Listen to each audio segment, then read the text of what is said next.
Chapter 245. On the other side, Secretary Wu, who was about to leave with Uncle Jen and Commander Yu, reminded him in a low voice. Mayor Yi signed the document so reluctantly. It's obvious that he's not satisfied with the transfer of Yi Qian's household registration. In the future, the school will need the support of the local government. I'm afraid Mayor Yi will remember what you did today. The school seemed to have nothing to do with the government, but in fact, they were closely related. For example, the school's construction funds had to go through the government. In the future, if Fujian Town High School needed government funds, the local government would be the first to approve it. Therefore, Secretary Wu's worries were not unfounded. This was a kind reminder to let Principal Qin be prepared. However, if he wasn't prepared, Principal Qin wouldn't have disrespected Yi Zhifan. He smiled and said, Secretary Wu, don't worry. Our school has some connections with the army. If Mayor Yi can't handle things well, the army can help us. Therefore, Principal Qin didn't take it to heart. Moving out of Ye's household registration was much more important than the construction funding for the school. Now, all they needed to do was wait for Mayor Yi to send the household registration booklet to Uncle General. They needed to get everything done today. However, for Sun Dongqing, transferring Yi Qian's household registration was definitely a happy event. She didn't have time to pretend to have a headache and quickly took out the household registration booklet. However, when Yi Zhifan wanted to take out the old jade, Sun Dongqing refused. That piece of jade was valuable. 10 years ago, it was said to be worth more than 200,000 yuan. Moreover, it was 10 years later now. How much was it worth? Taking the jade away was equivalent to taking her life. Her voice suddenly rose and she said sharply, You agreed. You agreed to give it to her. Yi Zhifan. Do you have any brains? Do you know how much that piece of jade is worth? You want to give it to her? No way. Faced with his wife's brainless questioning, Yi Zhifan didn't even have the energy to argue. I'll go to the city in the afternoon and find a jade shop. Give me the jade, quick. Mom, give the jade to Dad. Hearing the noise, Yi Ying came out of the room and stood at the door of the master bedroom. She frowned and said impatiently, Did you hear Dad say he's going to the jade shop? If we both have real jade, where can we get an identical fake jade? With just one sentence, Yi Ying knew what Yi Zhifan was planning. This sentence immediately made Sun Dongqing beam with joy.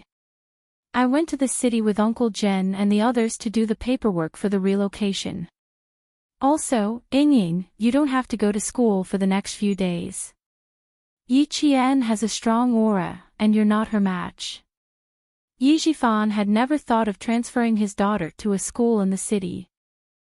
Instead, he adopted the method of avoiding it. Just like last time, he would temporarily wait for the storm to calm down before going to school. Yi Ying's eyes darkened. After a while, she said, I'm really leaving. Do you really think I'm afraid of Yi Qian? She might as well stay in school and see what she's capable of. I don't believe that I'm inferior to her in every aspect. Also, Dad, go to the city and find me an English teacher. I'll go to the city every Friday and come back on Sunday. Yi Zhifan naturally agreed to this kind of thing. At the same time, he was happy with Yi Ying's spirit of facing the blade head-on. His daughter should naturally be like this. Running away wasn't a solution. The best way was to respond directly and use actions to tell the other party that she wasn't inferior to anyone. Chapter 246. But today's incident. Town Middle School's Principal Qin, he would remember it in his heart. Yi Zhifan wasn't the only one who would remember this incident. Everyone who witnessed this farce would remember it, and they wouldn't forget it for a long time to come. The sun was scorching in June, and the fire in July. Yi Qian, who had already moved her household register, finally calmed down after nearly 20 days of stares. When Ying appeared at the classroom door, a new wave of stares was directed at her. One was sitting in the classroom with a rosy complexion, while the other was standing at the classroom door with a pale complexion. The moment their gazes met, the pale Yi Ying's gaze turned cold. When their gazes met, Yi Qian's lips curved slightly, and she returned a faint smile. Seeing this, Yi Ying, who had a gloomy look in her eyes, moved her feet slightly under the gaze of her classmates and walked towards Yi Jian. Then, she did something that almost made Enjussen's jaw drop. "Yi Qian, I'm so sorry." As she walked over, she actually apologized sincerely. "My mom is sometimes not very kind when she does things. She makes decisions based on her own feelings. I've always wanted to apologize to you, but I couldn't leave the hospital until last night because of my health. I'm so sorry that I didn't apologize to you in time." Not only did she apologize, but she also bent over to apologize. Yi Qian had already stood up calmly. When she straightened up, she looked at Yi Ying with a slight smile. "I hope that in the next year, we can live in harmony. I also hope that the mayor's wife will think twice before doing anything. After all, you're the wife of an official. If the city's disciplinary committee hears anything, I don't think that's what the mayor's family wants. Disciplinary committee, damned girl. She's secretly threatening me. Of course. I also hope that we can live in harmony. Also, thank you for your reminder. I'll tell my mom to be careful." Yi Ying secretly gritted her teeth and smiled. Her gaze was gloomy. It looked like a relaxed smile, but in reality, it was full of coldness. And Jessen, who was dumbfounded, stared with her eyes wide open. Even after Yi Ying left, she did not react. Not only her, but the other students in the classroom were also unable to react. Yi Qian was the only one who had already exchanged countless blows with Yi Ying in secret. With a calm smile, he easily infuriated Yi Ying again. Over the next few days, Yi Ying would hear some very unpleasant words. However, no matter how unpleasant they were, she would endure them. Yi Qian could vaguely see the shadow of the Yi Ying from his previous life in this Yi Ying. On the 30th of September, the students who had only been in class for half a day left school like runaway horses without looking back. Yi Qian and Principal Qin also left the school without looking back. They needed to catch the 12:30 bus from town to the city. They had to take the train to the provincial capital that night and catch the train to the provincial capital at 9 a.m. the next day to arrive at the provincial people's hall to receive Yi Qian's commendation from the provincial capital. Time was so tight that they could not afford to waste even a second. After boarding the bus, Yi Ying, who was heading to the city to learn English, saw Yi Qian holding the handrail. She clenched her fists on her knees and a trace of coldness flitted across her eyes. "Ying, be careful. The bus is about to leave." Yi Jifan, who sensed something, spoke calmly. After reminding his daughter, he smiled and greeted Principal Qin, who came up behind him. There was nothing strange about him at all. Chapter 247. This Yi Jifan was the Yi Jifan that Yi Qian was familiar with. He was a smiling tiger who stabbed people in the back, but always had a smile on his face. He was kind and generous. Everyone on the train knew Yi Jifan and started chatting with him enthusiastically. Yi Qian, who was sitting in the back, said to Principal Qin in a low voice, "You should rest first. It's a bit far to drive 5 to 6 hours. You still have to catch the train at night. Your body won't be able to take it if it takes too long. The train leaves at 8 p.m. If you arrive early, you can find a place to rest for a while." Last time, Xia Jinyuan left at 6 p.m. and didn't arrive in the city until after 11 p.m. When she got on the train, she saw Principal Qin gently rubbing his left shoulder. Then she looked at the gloomy weather. It was July. As long as it rained, the temperature would turn cold. Principal Chen's shoulder, which had been shot, would ache faintly. Yi Jifan, who was sitting in the front, turned his head. He looked past the seat and said to Principal Chin, "Principal Chin, our train leaves at 8 p.m. too. Why don't we go to the train station together?" What a coincidence. They took the same train to the city and took the same train to the city. Wasn't that a coincidence? After 5.5 hours, they arrived in the city. When they got to the train station, what a coincidence, was that even the sleeper carriages were in the same carriage. Yi Ying looked at Yi Qian, who appeared in front of her again. She didn't hide her calm expression under the light. Instead, she glared fiercely at the figure who was about to board the train. Yi Qian, who was about to board the train, turned his head back as if he sensed something. Then he gently looked away. Such strong malice. It seemed that not only was he taking the same train as Yi Ying, but he was also in the same carriage. They were both in the number 8 sleeper carriage. "Hey, are you going or not? If not, don't block the way," a man urged in a gruff voice. Seeing that the person in front of him didn't move for a long time, he rushed forward with a gray travel bag. The bag directly bumped into Yi Qian's body. The fat man pushed Yi Qian to the side and got into the car first. There were some hard objects in the bag. When Yi Qian's shoulder was in pain, Yi Qian also heard the sound of metal pipes colliding with each other. In 1995, the security checks on trains were not as strict as later years. Things like metal pipes could be brought on board. If it was normal, Yi Qian would not have paid much attention to it. But after sensing a fierce aura from this fat man, Yi Qian pursed his lips. Principal Chen, who was escorted onto the train by Yi Qian, saw this scene clearly. After she got into the car, he said in a deep voice, "You were frowning just now. Did it hurt?" "Yes, that man's bag contained some metal pipes and things like that. And his body had a strength that made me uncomfortable." Yi Qian didn't hide anything.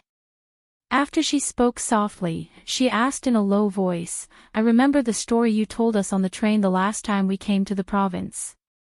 Principal Chin didn't treat Yi Qian's words as the words of an overly sensitive child.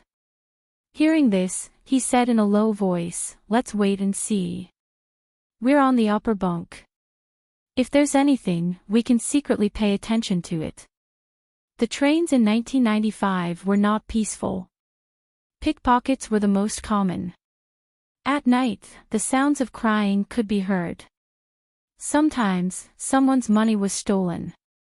Sometimes, that person's belongings were stolen. Especially at 2 or 3 in the morning, it was the time when pickpockets were the most active.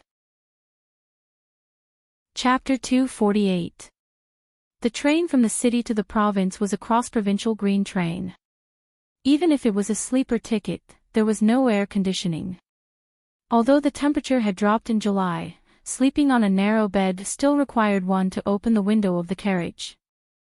Yi Qian and Principal Chin found their berth number and were about to put their luggage on it when a middle-aged man and woman sleeping on the left and right bunks suddenly stood up. They looked at Principal Chin vigilantly. "Where are you sleeping? Upper bunk or middle bunk?" the woman asked in an interrogative tone. "Have you changed your bed nameplate? This is a bed nameplate. You can't just randomly choose a bed to sleep on." When she spoke, her eyes clearly showed that she was on guard against thieves. One had to be vigilant when going out, but she could not use such a rude way to interrogate others like a police officer. Yi Qian pursed his lips in disgust and said to Principal Chin, "Principal Chin, I don't have a lot of things. You don't have to put them on the luggage rack. Just put them on the bed." He had to let them know that they were guarding against the wrong person. After she said that, she saw the middle-aged man and woman in the same carriage look at each other. They did not even say a word of apology and went back to sleep in their beds. After the luggage was put down, Principal Chin was about to sit on a small folding board under the window by the aisle to enjoy the cool air. The middle-aged woman who was lying down sat up and pointed at the window.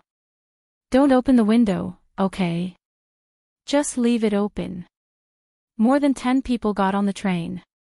The first thing most of them did when they got on was to pull up all the windows near the bed and the aisle.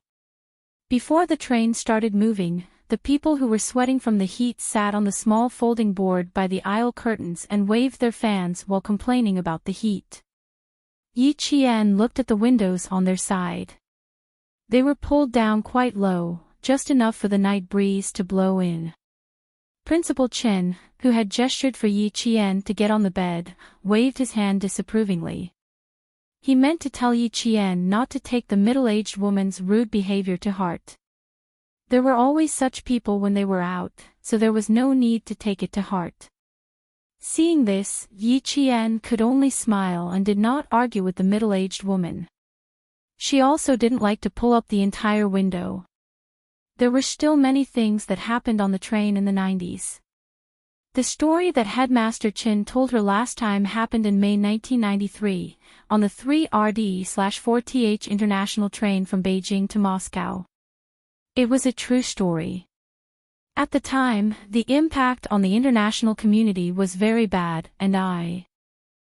when he was young, Headmaster Chin had been to countless places on missions. Now that he had retired, he wanted to live a peaceful and stable life. He did not want to leave the school so easily. As for the oil reserves under the school, he could not leave the school often. This time, he left because he had to accompany Yi Qian to the provincial people's hall. Taking the train is quite interesting for us. Last time, 12 of us went from the city to the province. Zhou Liao and the other boys were so excited that they did not sleep the whole night. Yi Qian, who had already climbed to the middle bunk, poked his head out and chatted with Principal Chin, who was still sitting on the folding plank in the aisle. It's the first time taking the train. Everyone is quite excited. A principal and a student. It was easy for people to accept them. The middle-aged man and woman who were sleeping on the bed unknowingly joined in the conversation. Principal Chen was also a talkative person. Soon, he was chatting with the middle-aged man about everything. Chapter 249. Principal Chen was experienced and knowledgeable. Wherever the man went, he would always add a few words. Not long after, the middle-aged man, who had wanted to show off that he had been to many places, became much more honest. Yi Qian, on the other hand, slightly pursed his lips and smiled. Usually, Principal Chen was not like this. It seemed that he must have noticed that the middle-aged couple looked like they were guarding against thieves. That was why he was like this. Probably because he could not find a sense of superiority anywhere in the world, the middle-aged man took out his brick-like mobile phone. In this day and age, to be able to afford a mobile phone indeed meant that one was rich, had a high status, and had a high social status. On Yi Qian's upper bunk, there was also a young man who went out to work. He peeked from the upper bunk and said, "So ugly. I thought it was a good-looking guy." His words made Yi Qian, who was just pursing his lips and smiling quietly, laugh out loud. The people of Yan'an City were the province, no, the whole country was famous for being shrewd. Not only were they shrewd, but they also looked down on others. Whether it was outside or within the city, their sense of superiority was always inexplicable. Using a mobile phone to gain a sense of superiority was indeed something that the people of Yan'an City would do. Yi Qian did not join in. He laid his head on a pillow and listened to the rumbling sound of the train. After a while, he fell into a light sleep. Not long after he fell asleep, he would wake up when the train stopped with a clang-clang sound. Yi Ying, who was 3 bunk beds away, also did not sleep much. During the 7-day National Day holiday, she went to the provincial capital to study. 7 days of intensive English learning. She was accompanied by a foreign teacher the whole day. Even if it was eating or sleeping, they had to talk in English. After tossing and turning, she still could not fall asleep. She woke up Yijifan, who was also in a light sleep. After hearing Ying tossing and turning again, Yijifan's deep voice came from the rumbling train station. Ying, you need to slowly learn how to be calm, how to restrain your edge, strengthen yourself in the dark, accumulate strength, and wait for the best time to amaze the world. Dad has said this countless times, but you don't seem to be listening. She had only met Yi Qian once, and they hadn't even exchanged a few words, but she had already lost her cool. Yi Jifan thought about Yi Qian's behavior during the day. Yi Qian's expression was calm. Even when he was talking to Yi Jifan, Yi Qian had a slight smile on his face. Regardless of whether it was his expression or his tone, he was calm and composed, as if he had forgotten everything that had happened in the past. He had to admit that Yi Qian was indeed much more outstanding than his daughter, Yi Ying. Even if he didn't want to admit it, he had to. He didn't know when his niece, who had to make a living in the hands of his family, had changed from a cowardly girl who had no opinions of her own. She had become a powerful character that even her uncle had to take a few steps back. Her strength was not in the sense of being aggressive. Once someone offended her, she would immediately retaliate and let the other party understand that she was not an orphan who could be easily bullied. This could be seen from the countless times Sun Dongqing had suffered in her hands. Fortunately, she was not powerful in the sense of being aggressive. Otherwise, the incident at the start of school would have caused Ying to be unable to continue studying in school.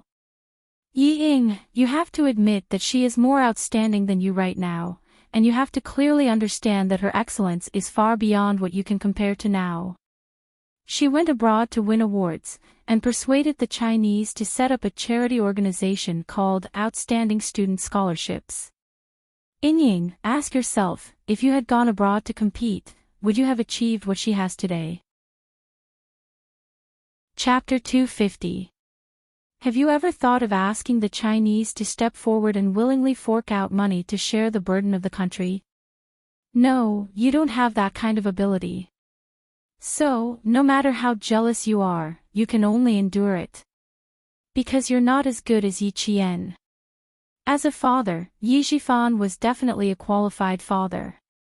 As a father, he seriously taught his daughter how to plan step by step. How could he win people's hearts?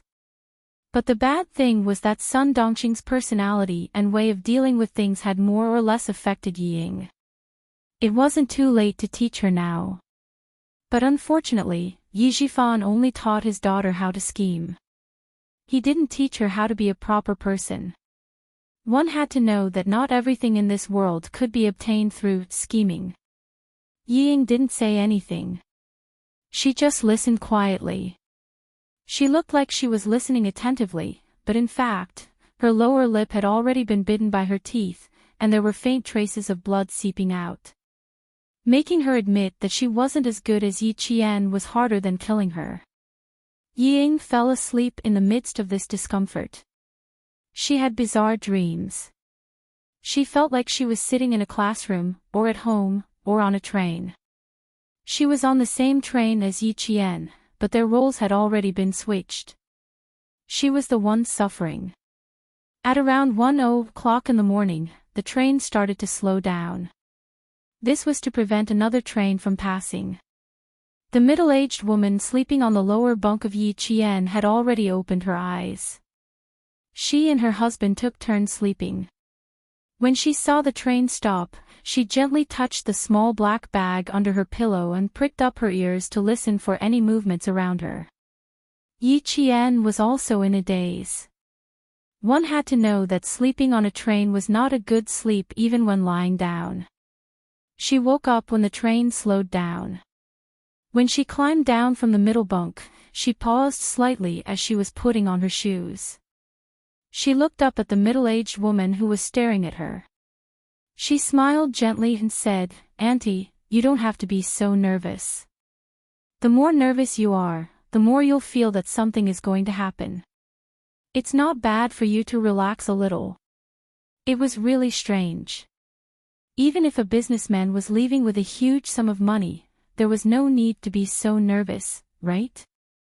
She had only come down to put on her shoes and go to the washroom, but the middle-aged woman actually put on a preemptive look. After hearing what the middle-aged woman said, Yi Qian, who was no longer sleepy, crawled to the middle bunk, took out his toothbrush, toothpaste, and cup from his bag. He then picked up a towel and went to the bathroom. The washroom was at the front of the train.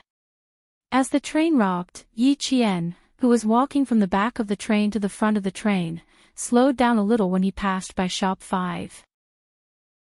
Under the flickering light of the street lamp, she glanced at the burly man who had bumped into her from the corner of her eye. There were two other people sitting opposite him. Her delicate lips were pressed together slightly, and her expression was normal as she passed by. After passing by a few more carriages and seeing several people sitting quietly, Yi Qian's heart skipped a beat. He couldn't suppress a very bad premonition. After brushing his teeth and washing his face, Yi Qian, who was completely awake, came back. He discreetly glanced at the few passengers who had just sat up but were now lying down. He quickened his pace and returned to his bunk. Chapter 251. There was not a single person in the front or back cabin.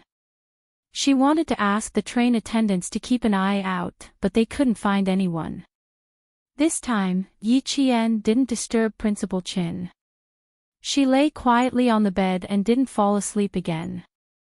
At 2 o'clock in the morning, when the train stopped again, Yi Qian, whose nerves had been stretched taut, quietly listened to her surroundings. About 15 minutes later, the train finally began to move slowly in silence. At 2:30 in the morning, everyone on the train was already asleep. Even the people on the hard seats were sound asleep.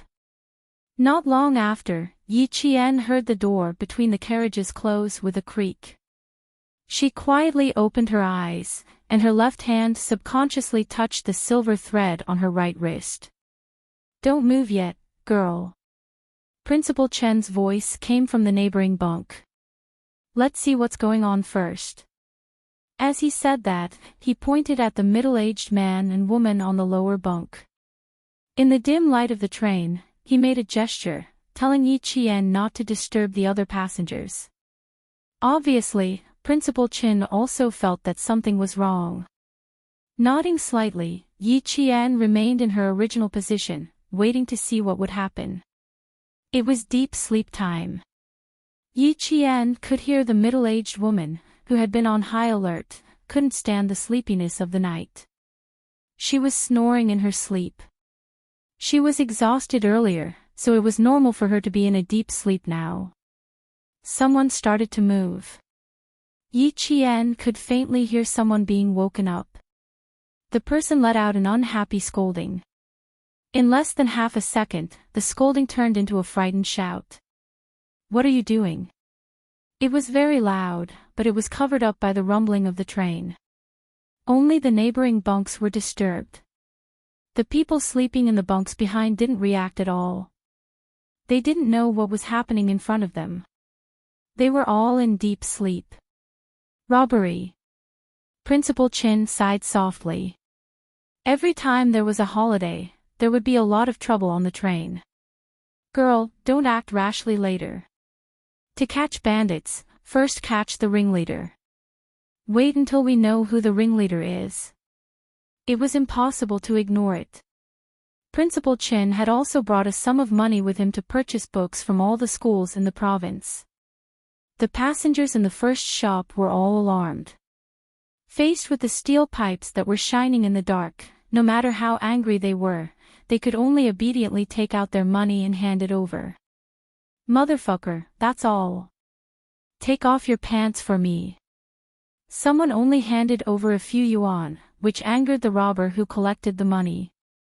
He slapped the robber and shouted, "If I find out that you still have money on you, I will stab you to death. You guys are out of control."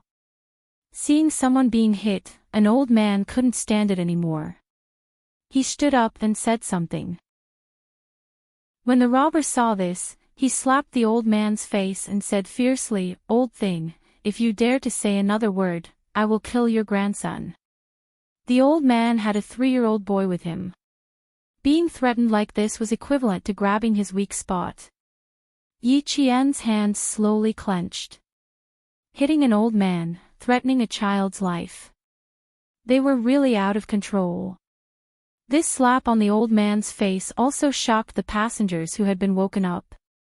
At the same time, they saw the steel pipes in the robber's hands. Some people wanted to stand up and criticize them, but they retreated because of the weapons in their hands. Chapter 252. Yi Qian got up and listened to the commotion around him. He whispered to the middle-aged man, who was clearly alarmed but did not move, "Uncle, you have a cell phone. Hurry up and call the police." His figure moved slightly. Yi Qian only saw him secretly stuffing something into the pillow cover. Then, he continued to remain motionless, as if he did not hear anything. It was obvious that he did not want to get involved, and he did not want the robbers to know that he had a cell phone. Yi Qian, who did not say anything else, smirked. Did he think that he could protect himself by doing this? Did he think that he could just sweep the snow in front of his door and be safe? How naive. The commotion in front was originally carried out in secret.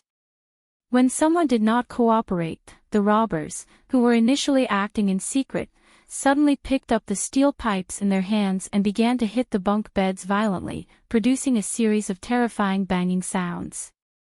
It also woke up everyone in the carriage.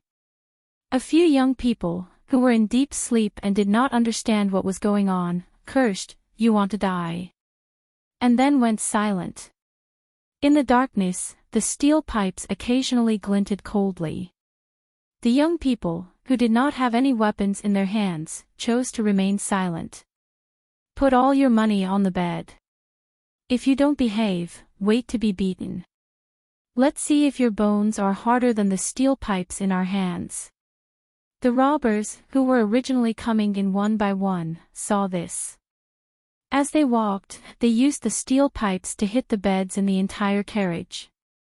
They wanted to wake the passengers up first. The children were the first to cry out in fright, followed by the women's screams.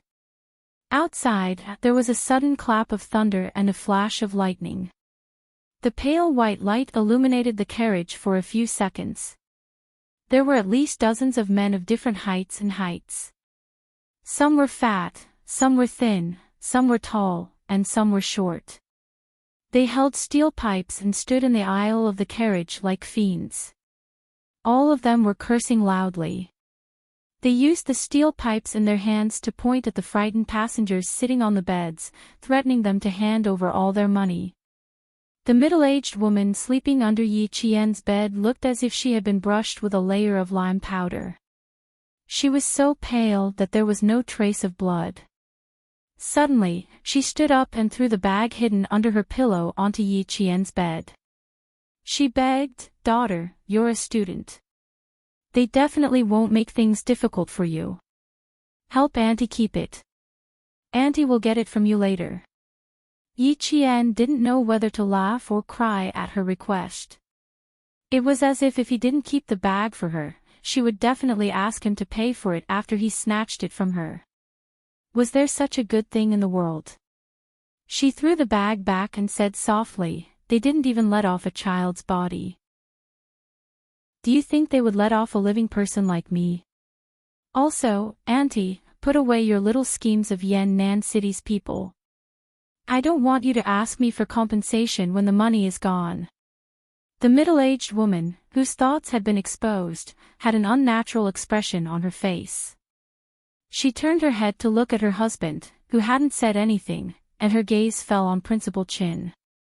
Before she could say anything, Principal Chin said coldly, "In the face of a disaster, you're still thinking about how to scheme against others. It's obvious that you're not good businessmen." The middle-aged woman who had failed twice cursed in Yan'an City's dialect, if you don't save him, you'll be unlucky for the rest of your life. I'm waiting for you to go out and save others now." Yi Qian heard this and his eyes turned cold. He looked at the middle-aged woman coldly and said in a deep and cold voice, "If you dare to take a step back later, you'll be unlucky for the rest of your life." Chapter 253. The people of Yan'an City were famous for bullying the weak and fearing the strong. They were all smart, but they were also timid. Yi Qian's cold stare scared the couple so much that they didn't dare to make any small movements. The middle-aged woman was so shocked that her breathing quickened. She sat next to her husband and whispered in a voice that could not be any softer. However, Yi Qian could still hear her muttering, "Don't call the police. Maybe if there are too many robberies in the past, there won't be any robberies in the future. Don't talk to me so much. Keep the money." The middle-aged man didn't even think about whether his wife was right. He just reminded her not to talk too much and to keep the money. In an instant, Yi Qian didn't have a good impression of the couple. Yi Ying, who was near the front of the bunk, was already sitting next to Yi Zhifan obediently. Her hands were tightly grabbing onto the corner of her father's shirt. There was not much fear on her face, but her eyes were full of panic. "Dad, let's not resist. We've already given them the money." Holding such a thick steel pipe, she didn't want to lose her life for money. Yi Zhifan gently patted the back of his daughter's hand. They definitely had to take out some money, but taking out all of it was impossible. "Don't talk. You're a student. They won't do anything. Dad will give you the money." Yi Zhifan wasn't the only one who thought so. Everyone in the bus thought the same. They definitely had to give them the money, but if they really took out all of it, who would want it? No one. Some people wanted to hide some of the money, but when the steel pipe came knocking on their beds, they screamed in fear. How could they calm down and think about hiding the money? When it was Yi Qian's turn to knock on the bed, the middle-aged couple was scared half to death. After the robbers left, the two of them were almost paralyzed. However, Yi Qian still heard the middle-aged woman say softly, "Thank goodness, thank goodness." "Thank goodness what?" "Thank goodness they didn't take away their money and mobile phone this time, right? Uncle on the lower bunk, you don't have to use your mobile phone to call the police. After 5 minutes, your things will definitely be gone. When the car slows down, these people will escape through the window. By then, it will be too late for you to call the police." After the robber left, Yi Qian reminded him again in a low voice. Even if she told the couple about their dangerous relationship, all she got in return was their indifference. His clear black eyes were already filled with coldness. It wasn't wrong to protect oneself, but he chose to protect himself when he could have secretly resisted. This was the coldness of human nature. Principal Chen sighed softly and waved his hand at Yi Qian. "There's no point in saying more. Everyone just wants to protect themselves." His tone was full of disappointment and helplessness. After a short pause, he asked Yi Qian, "Have you figured out who the leader is?" "I just took a look. There's still one person who hasn't stepped forward." Yi Qian didn't look at the couple on the lower bunk. He lowered his voice and said softly, "The man who knocked into me hasn't stepped forward." In front of them, there was another person who didn't cooperate. In return, they were punched and kicked. They could only hear the person being beaten scream, but no one stepped forward. "Damn it, I can't stand it anymore." The person sleeping on the upper bunk of Yi Qian suddenly spoke in a low voice. It was a young man who had gone out to work. He got up from the upper bunk and walked downstairs. Principal Chen knew that with his strength alone, it would be like hitting a rock with an egg. He stopped him. "Young man, wait a little longer. Let's think of something together." As long as someone couldn't stand it anymore and took the initiative to stand up for justice, then it would be easy to handle. Chapter 254. If this goes on, everyone on the bus will be in trouble. The young man jumped off the bed, gritted his teeth, and said in a low voice, "If no one resists, we'll let these bastards have their way." The middle-aged woman on the lower bunk heard this. She rolled her eyes and said lightly, "If you're so capable, why don't you rush out now to uphold justice and chase these bastards away?" Not to mention Feng Liang's words, just her behavior of treating others like fools was enough to make Yi Jian's eyes as cold as a bottomless abyss, with only a little bit of cold light. In front of them, a voice familiar to Yi Qian could be heard. "What are you all hiding for? Your lives are more important. If these people are really ruthless, do you think we can win? The doors on both sides are locked. Who can get in? Call the police. It's no use. This is a mountainous area. When will the police get here? They've already left." It sounded like he was doing it for the good of others. He wanted the passengers to obediently hand over their hidden money. Saving their lives was more important, but it made Yi Qian's pupils contract. Take out the money as soon as possible and chase them away. Save your lives first. As long as you're alive, you can earn the money back, right? As the man spoke, he put the money on the bed. It's not worth it to throw away your life for a little money. It's that man's voice. He's persuading them to hand over the money. When Yi Jian recognized the voice, a faint smile appeared on her face. He's right, but he's also wrong. This place is indeed a little far from the next station. Based on the current speed, it'll take about half an hour to get there. That means they have about 20 minutes to ransack the entire bus. Yi Qian looked at the young man standing beside him and laughed quietly. "Brother, what you need to do is very simple. There's a cell phone under this uncle's pillow. Borrow it and then call the police. This kind of thing requires the police to step in." He emphasized the word borrow to tell the young man not to borrow it properly, but to be forceful. They were all standing together. Yi Qian spoke softly, and the middle-aged woman naturally heard every word. She was so angry that her body started to tremble. She gritted her teeth and said softly, "How dare you? All right, if you dare to snatch it, it means that you are with them. Old Liu, hold on to the phone properly. This girl's heart is black. The next bus would arrive in 30 minutes. It would be great if the people in front didn't cooperate. Because this way, they definitely wouldn't be able to snatch it from their side.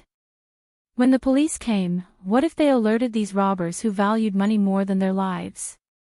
What if they paid with their lives?" Yi Jian, who was looking around, seemed to know what she was thinking. Her light chuckle was filled with coldness and ridicule. "You want to keep the money, but you also want the robber to leave on his own accord. Auntie, don't be too optimistic. If you call the police after they've ransacked everything, that will be a real loss. You won't be able to get a single cent back." These words were a real threat to the robbers. Principal Qin didn't say anything to stop them. He let Yi Qian intimidate the couple by himself. When the middle-aged man heard this, he said softly, "Block them for me. I'll call the police." He didn't feel at ease leaving the cell phone in someone else's hands. The commotion in front was getting louder and louder. The robbers knew they didn't have much time. They pointed metal pipes at the passengers and threatened them as fiercely as they could. Not only were the children crying in fear, even the timid women were crying. Chapter 255. The middle-aged man's hands trembled when he heard the voices. He stuffed the mobile phone into Principal Chen's hands and said, "Big brother, you're here." The train continued to rumble on. The Yuban City Police Station dispatched dozens of police cars on this rainy night. All of the police officers were armed as they rushed towards the train station. They received a report that a group of robbers armed with controlled weapons was robbing the number 9 sleeper compartment of train 6483. There were more than 10 of them, and they were robbing the entire compartment. The police did not alert the staff on the train. The person who called the police had made it clear that there was not a single train attendant on duty in the number 9 sleeper. Therefore, it was not advisable to alert the staff on the train. Therefore, they only informed the conductor to slow down the train when the police arrived. Principal Chen, who had made the report, leaned forward slightly and looked at the robbers who were robbing the compartments one by one. Then, he gestured to Yi Qian. "No, I'm the most suitable person to go." Yi Qian immediately shook his head and rejected the idea. "You're an adult, and I'm a child. It's best if I go. Also, I have a self-defense weapon. I can protect myself. Also, I have my own considerations. My uncle." She had shown enough trump cards during this period of time. She had to show that she was brave but not astute. Yi Zhifan obviously had his eyes on her. During this period of time, whenever she returned to the recruit station after school, there would always be people following her in secret. If it weren't for the fact that there were guards at the recruit station, they would have followed her indirectly.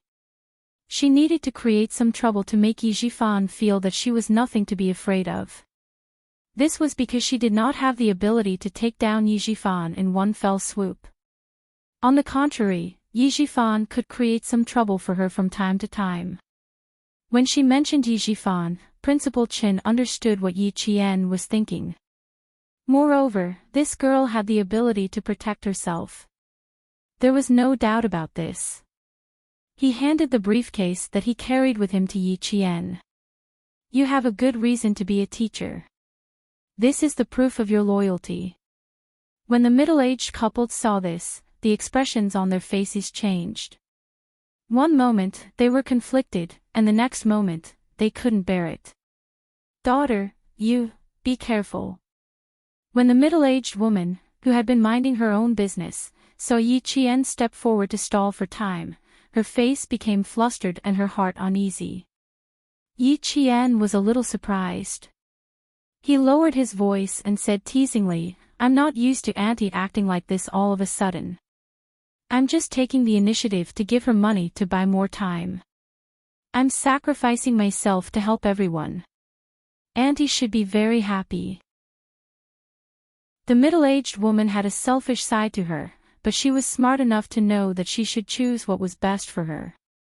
Yi Qian used a teasing tone to expose her self-interest, which made her feel even more uncomfortable. She did not forget to say, "Then you drag it out a little longer." When the young man saw that Yi Qian was really walking over, he was worried and raised his voice. "Be careful. Don't worry, didn't I tell you just now? They only wanted money, not lives. Boss is overseeing this place. Hitting people is just a deterrent. If someone really dies, they won't be able to bear the consequences." It was because of this point that she dared to step forward. A student was not much of a threat to this group of arrogant robbers. Before they could leave, another person in the car was slapped in the face. "Damn it, where did you hide the money? You're not honest, right? I'll beat you to death." Chapter 256. Big brother, please do us a favor. This is life-saving money for my man. I beg you, big brothers, please do us a favor and give my family a way out. The person who was beaten did not dare to resist. He could only beg bitterly, and even knelt on the ground to beg for mercy. The inside of the car was bleak. Other than the crying of the middle-aged woman and the arrogant shouts of the robbers, there was no other third party's voice. If the voices of these two parties were blocked out, it could be said that the entire car was dead silent. Please, big brothers, my man is the pillar of the family. I only managed to get this money by pooling it here and there. Please, big brothers. The kneeling middle-aged woman kowtowed heavily and begged. But no matter how much she kowtowed, all the life-saving money on her was taken away without leaving a single cent. At the same time, the robbers laughed loudly. Not bad, 5,000 yuan is a large sum. After counting the money, he laughed mockingly, we don't have any money either. We're waiting for your money to save our lives. Your man's life in exchange for more than 10 of our lives. You're doing a good deed, ha ha ha. On one side, there were miserable cries, and on the other, there was unbridled laughter. The two extremes of laughter made many people secretly clench their fists. The mournful cries were too tragic, making everyone's heart tremble. But what was the use? Because no one stepped forward. If they helped her, if their own lives were threatened, who would stand up for them?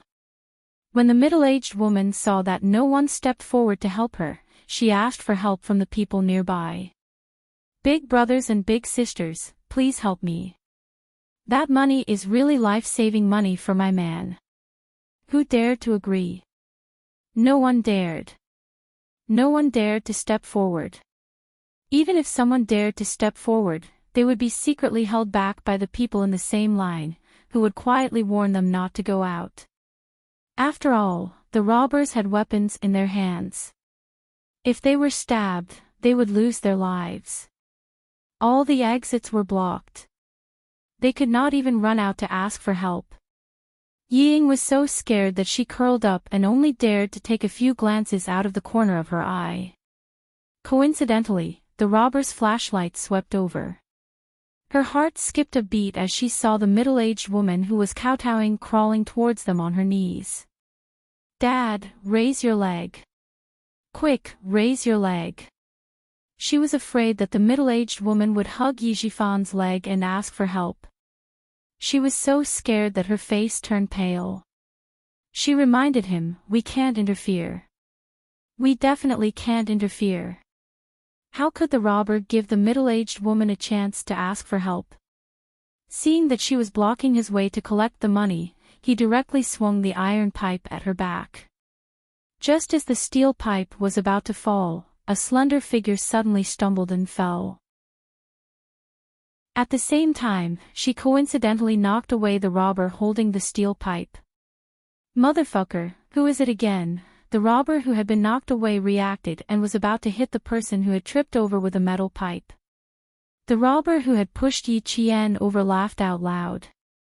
What are you hitting him for? He's just a student. He's scared and took the initiative to give us money. What kind of job is this? Jay is there. He who understands the situation is a wise man. Yi Qian stood up. She chose the right words to express her fear and make others think that she was pretending to be calm. She said, we'll give you the money. Can you return the money for saving this Andy's life? Yi Ying, who was next to Yi Jian, was stunned when she heard Yi Jian's words. When she came back to her senses, a strange smile appeared on her face. She overestimated herself. Did she really think that she was omnipotent? Chapter 257.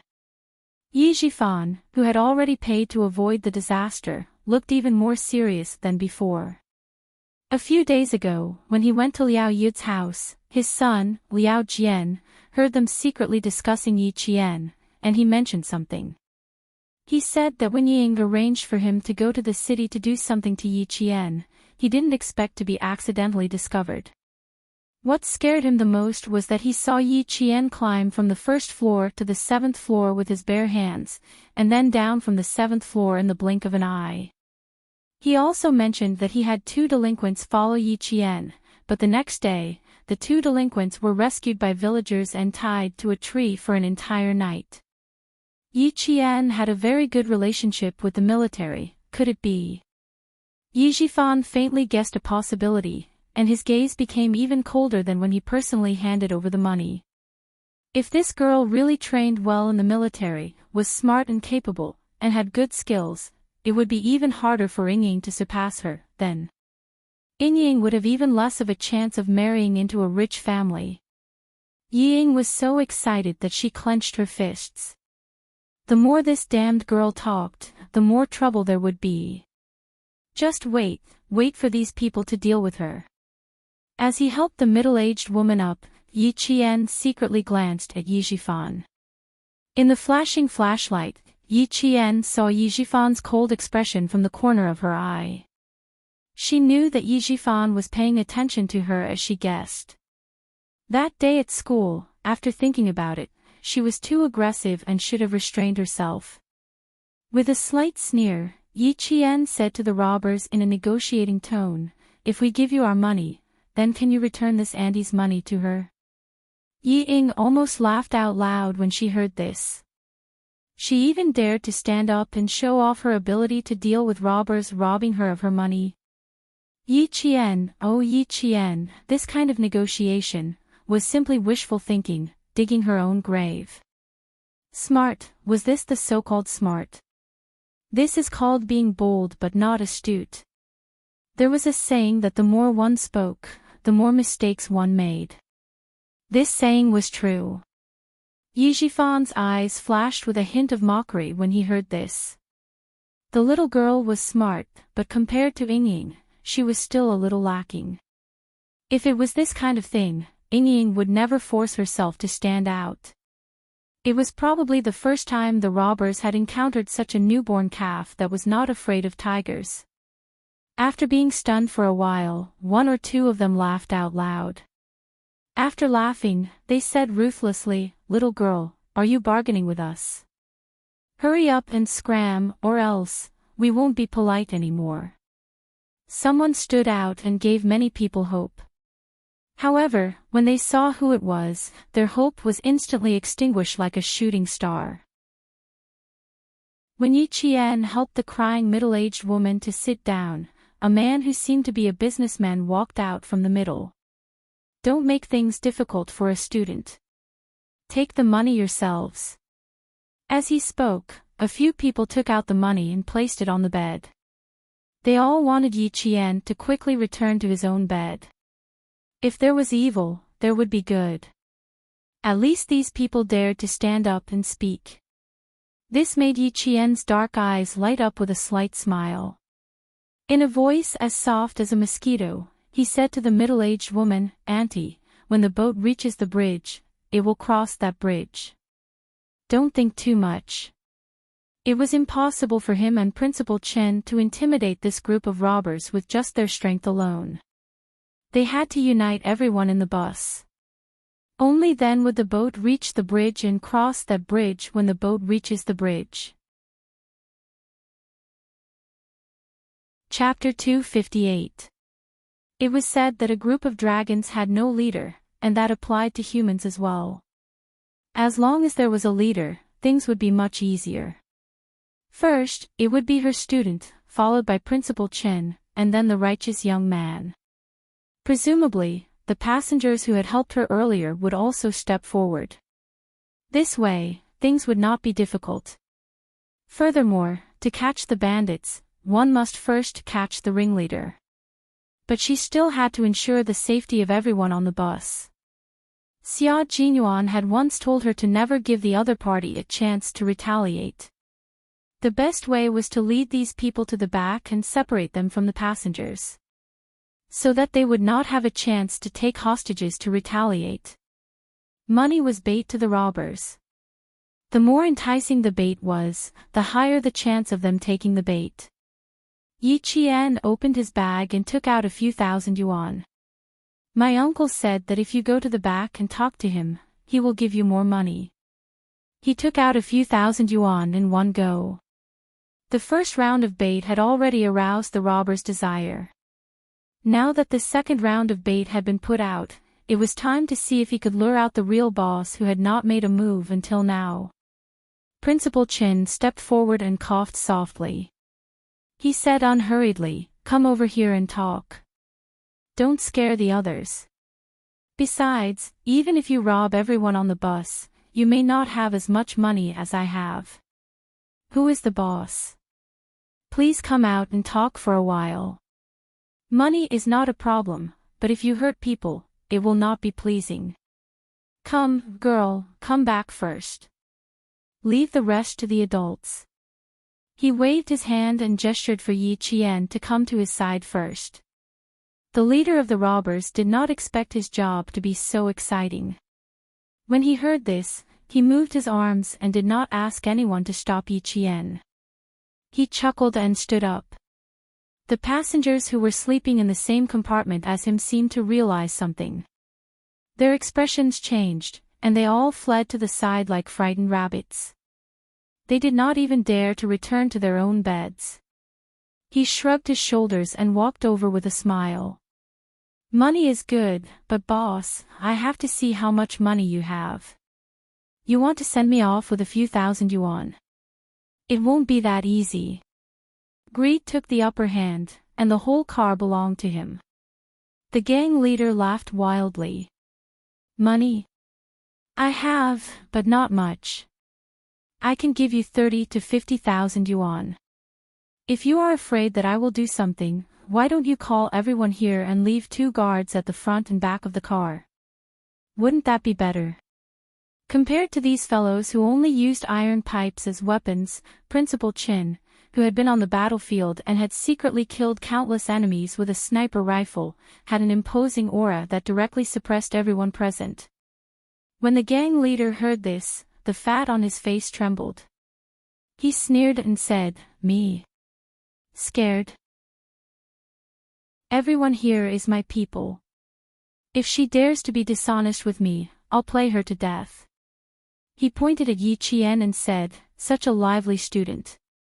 I'm sure it'll be fun to play with him." Yi Qian's emotions were stirred by her words. His dark eyes were instantly filled with hostility. Play with her. It seemed like someone had said it before. What was the final outcome? Ha! She used a pair of scissors to viciously stab his heart. Her eyes narrowed slightly. She looked at the gang leader who was walking over. Her left hand was already quietly grasping her right wrist. If he dared to move, she dared to move too. Chapter 259. She didn't hide her hostility from Principal Qin, who used to be a sniper. Seeing this, he gently patted Yi Qian's shoulder and motioned for her to go to the back of the carriage. Let the passengers at the back come to the front. This child, sometimes it felt like she had a lot on her mind. Just like just now, one sentence from him made her want to kill him. She had to continue polishing him. He and Uncle Jen would only feel more at ease on the battlefield if she could control her emotions and desires. If a girl didn't polish herself, how could she survive on her own? This was what Uncle Jen and Principal Qin thought. They both hoped that even if they weren't around, Yi Qian would still be able to live a wonderful life on her own. And this wonderful life had to be achieved by her own hands, not by relying on others. The 2 elders had been cultivating Yi Qian's independence, so much so that it gave Xia Jinyuan a headache. At that time, Yi Qian really lived a wonderful life, so wonderful that she thought that a life without love would be more perfect. The gang leader didn't care about the old and the young. He walked to the back of the carriage and blocked Yi Qian and Principal Qin. "Old man, don't play tricks with me. Hand over the money obediently. Don't worry about anything else." There wasn't much time left. When the gang leader saw this, his eyes, which were squeezed by the fat on his face, flashed fiercely. He grabbed a metal pipe from one of his underlings and pointed it at Principal Qin. "Hand over the money. Quick." He then said to the other robbers, 3 minutes. Hurry up. They were going to rob him. When the young man sleeping on the upper bunk of Yi Qian heard this, he gritted his teeth and picked up a thermos filled with hot water. He shouted at the top of his lungs, "What are you waiting for? Are you really waiting for them to rob you? After that, he pulled the cork out of the thermos and looked like he was going to pour the hot water out at any moment. Once someone stepped forward, it was like a butterfly effect. A few of the passengers who had wanted to step forward reacted quickly. They picked up the water bottles on the ground, and some even took out fruit knives as weapons to resist. When one person stepped forward, a second one followed. There was no lack of men in the carriage, especially those who had not been robbed of their money. They did not hesitate to step forward. The train was already slowing down. The robber, who was observing the surroundings, shouted loudly, "Boss, the train is slowing down. We haven't fucking arrived yet." The rest of the passengers had yet to realize what was going on, and even the gang leader had yet to understand what was going on. In front of them, someone gently knocked on the glass of the carriage door, and a piece of paper with words was stuck on the glass. When the robber who was guarding the front saw this, his expression changed greatly. He turned around and ran back. "Big brother, there's a situation. Let's go." The robber who had been standing behind Yi Qian and guarding the carriage door rushed out in a panic. "Boss, let's go. The car is going to stop, the car is going to stop." At this moment, the police of Yuan City were already waiting with guns on both sides of the railway. As soon as the train stopped, they would immediately surround carriage 9. Everyone in the carriage knew that the police were in front of them. When they confronted the robbers, they were no longer as afraid. In just a minute, the entire carriage was in a standoff. The robbers were no longer the dominant party. When the gang leader realized that he had been fooled, his narrowed eyes revealed an ominous glint. He said fiercely, "Fuck, they really played me. They even called the police." Chapter 260. There were still 15 minutes before the train would stop at the station, so the sudden deceleration naturally attracted the attention of the robbers. In addition, as Principal Chin had said, there was someone working with them, so the robbers knew that the police had arrived. After the gang leader shouted, "Call the fucking police," he fiercely picked up the metal pipe in his hand and swung it directly at Principal Chen's head. "Motherfucker," purposely stalling for time. "You're courting death." The robbers were all arrogant people. Seeing this, they all picked up the metal pipes in their hands and swarmed forward. They all wanted to beat up the old man and the young girl who dared to trick them before they left. The silver wire in her hand was waiting for Yi Qian to throw it out. One end of the silver wire was like a snake as it tied tightly to the metal pipe in the gang leader's hand. With another tug, the metal pipe flew out of the gang leader's hand and landed in Yi Qian's hand in the blink of an eye. "Principal Chin, this is for you. See if it's convenient for you." Everyone was squeezed to the back, and the front was a mess. How could Yi Jifan have the chance to care about her? The king was already in front of him, so he naturally had to capture her. Her move really scared the gang leader. He stared at his hand that was still holding the metal pipe, then looked at Yi Qian. The muscles on his face twitched. It was obvious that he was extremely angry. No wonder you dared to ruin my plans after eating a bear's heart. You actually have some skills. Brothers, whoever kills this old man and the young girl today will have all the money stolen from just now." Although the gang leader was angry, he was still quite smart. He knew that killing people was against the law, so he didn't do it himself. Instead, he instigated his subordinates to do it. Under the stimulation of money, these daydreaming robbers who were only in their 20s suddenly became excited. They raised the metal pipes in their hands and swung them at Yi Qian and Principal Chin. The passengers in the back were tense. When they saw the robbers swinging the iron pipe at the old man and the young man, who were obviously trying to save the passengers, the young man in the upper bunk of Yi Qian shouted, "You bastards will burn to death." As he roared, he poured the entire pot of hot water on the robbers. He started it, and all the male passengers who had hot water bottles in their hands did the same. They all splashed the hot water on the robbers. It was late at night, and the robbers were all wearing thin clothes. When the scalding hot water splashed over, their screams were even louder and more miserable than the screams of the passengers. They were all screaming because they were scalded. Women and men, moved to the back. Quick! Joining the melee, the brave male passengers protected the old and young, and the women ran to the back. There were also timid men who ran after them. When they reached the corridor connecting the number 9 and number 10 cars, they found that the door was locked by a hexagonal lock. One by one, they slammed on the door. More than 10 people rushed over. The robbers who were originally guarding the door were so scared that they immediately threw away their metal pipes. They had no choice but to pretend to be passengers and squeeze in the middle. It was 3 in the morning, and the sleeping passengers in the number 10 car didn't move at all. Even when the passengers in the number 9 car banged on the door, they didn't wake up.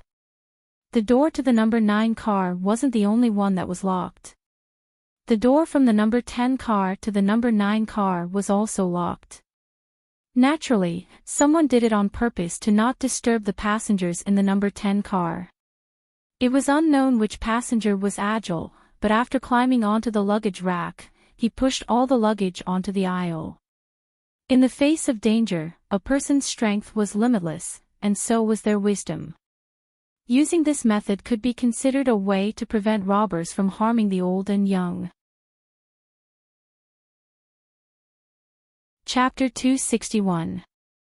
Some people threw their luggage, while others began to throw the sheets and blankets on their beds. This way, the robbers with metal pipes had no choice but to retreat. My bag, my bag. Hubby, our bag. In the chaos, a woman's scream was always the most penetrating, comparable to the sound of a war drum. But no one cared, and it seemed like no one heard her. Even if they did. Who cared about bags at this time? Beating the robbers away and letting the police take them away was the most important thing. Yi Ying, who was closest to the middle-aged woman, had been stepped on countless times and elbowed her in the chest countless times. She couldn't help but yell back, "You're still worrying about your bag? Is there something wrong with your brain?" A thin blanket suddenly covered her head. She, who was plunged into darkness, subconsciously tried to pull the blanket away. Suddenly, something hit the blanket heavily and repeatedly. A robber climbed onto the luggage rack and started beating people up. Yi Ying, who guessed it, didn't dare to pull the blanket away. She didn't know who had kindly covered her with the blanket, but she grabbed it tightly with both hands and kept squeezing her whole body back. The middle-aged woman who had called out, "My bag," was also under the blanket. When she realized that there was someone on the luggage rack, she instinctively reached out to grab the blanket to protect herself. Who knew that Yi Ying, who was struggling to breathe, would grit her teeth when she realized that she wasn't as strong as the middle-aged woman. She grabbed the blanket with one hand and used the other to push the unsteady middle-aged woman forward. The middle-aged woman, who wasn't on guard against her back, fell forward under Yi Ying's force. When the robber who climbed onto the luggage rack saw this, he raised his metal pipe and swung it fiercely. The middle-aged woman screamed, and Yi Ying's heart skipped a beat. Yi Qian and Principal Qin fought against the robbers and tried their best to protect the passengers. Yi Ying, on the other hand, was thinking of ways to save her own life and let others suffer. "Boss, let's go. It'll be too late if we don't leave now. The train is about to stop." The train was slowing down. After the robber who was guarding the train opened the door, he shouted at his companions who were fighting in the chaos, "The door is open, let's go." More than 10 robbers faced more than 20 male tourists. The sound of metal pipes, loud roars, and the sound of metal clashing against metal drowned out the sounds of the robbers opening the door. Yi Qian had been staring at the two robbers who were guarding the train door for a long time. When he saw that they had opened the door, he kicked them off the train without saying a word. At this speed, they would at most suffer some pain from the fall, but they would not fall to their deaths. Moreover, her focus was not on a few small fries, but on the gang leader who had just arrogantly said that he would do something to her. If she captured the king, she would not be afraid that the police would not be able to catch the small fries. As the train slowed down, the dim street lights on both sides of the railway were no longer flickering. The light that shone into the carriage allowed them to see more clearly, making it easier to fight against the robbers. It also allowed Yi Qian to see the gang leader who instigated the kids to charge forward while he himself retreated, looking for an opportunity to jump out of the car. Let's get off first. This place is small, so it's not easy to use. After seeing through his intentions, Yi Qian smiled at Principal Qin, who had no problem subduing a few small fries, and said, "It's easier to stretch our muscles when we're outside." If she did not capture the gang leader who said that he would do something to her today, then all her hard work over the past 6 months would have been in vain. Without blocking the escape route of the robbers, Yi Qian pretended to retreat and jumped out of the train with Principal Qin. Then, a few other robbers also jumped out of the train and fled. Chapter 262. The robbers who had jumped out of the train shouted as they chased after the train, "Quick, jump out of the train." A few of the robbers who were on top of the luggage racks threw away the metal pipes in their hands and threw them over the heads of the passengers who were huddled together. They cursed, "Fuck you." Then, they jumped out of the train and left. Seeing that their accomplices had left one by one, the remaining robbers naturally couldn't stay on the train. They all rushed to the front and jumped out of the train. Outside, it was already raining cats and dogs. After the gang leader got out of the train, he sneered viciously and pointed at the old man and the young man in front of him. "Brothers, what I said on the train just now still counts. Who told their heads to explode? This money," he shook the travel bag that contained at least tens of thousands of yuan. "This money is for whoever it is." After getting out of the train, the gang became even bolder. The train came from behind them and the robbers who were holding the metal pipes fearlessly chased after it. Gunshots were heard. The police in Yuban City realized that something was amiss and fired a warning shot. They quickly rushed over with their men. Fuck. When the gang leader saw this, he knew that it was impossible to deal with the old man and the young man in front of him.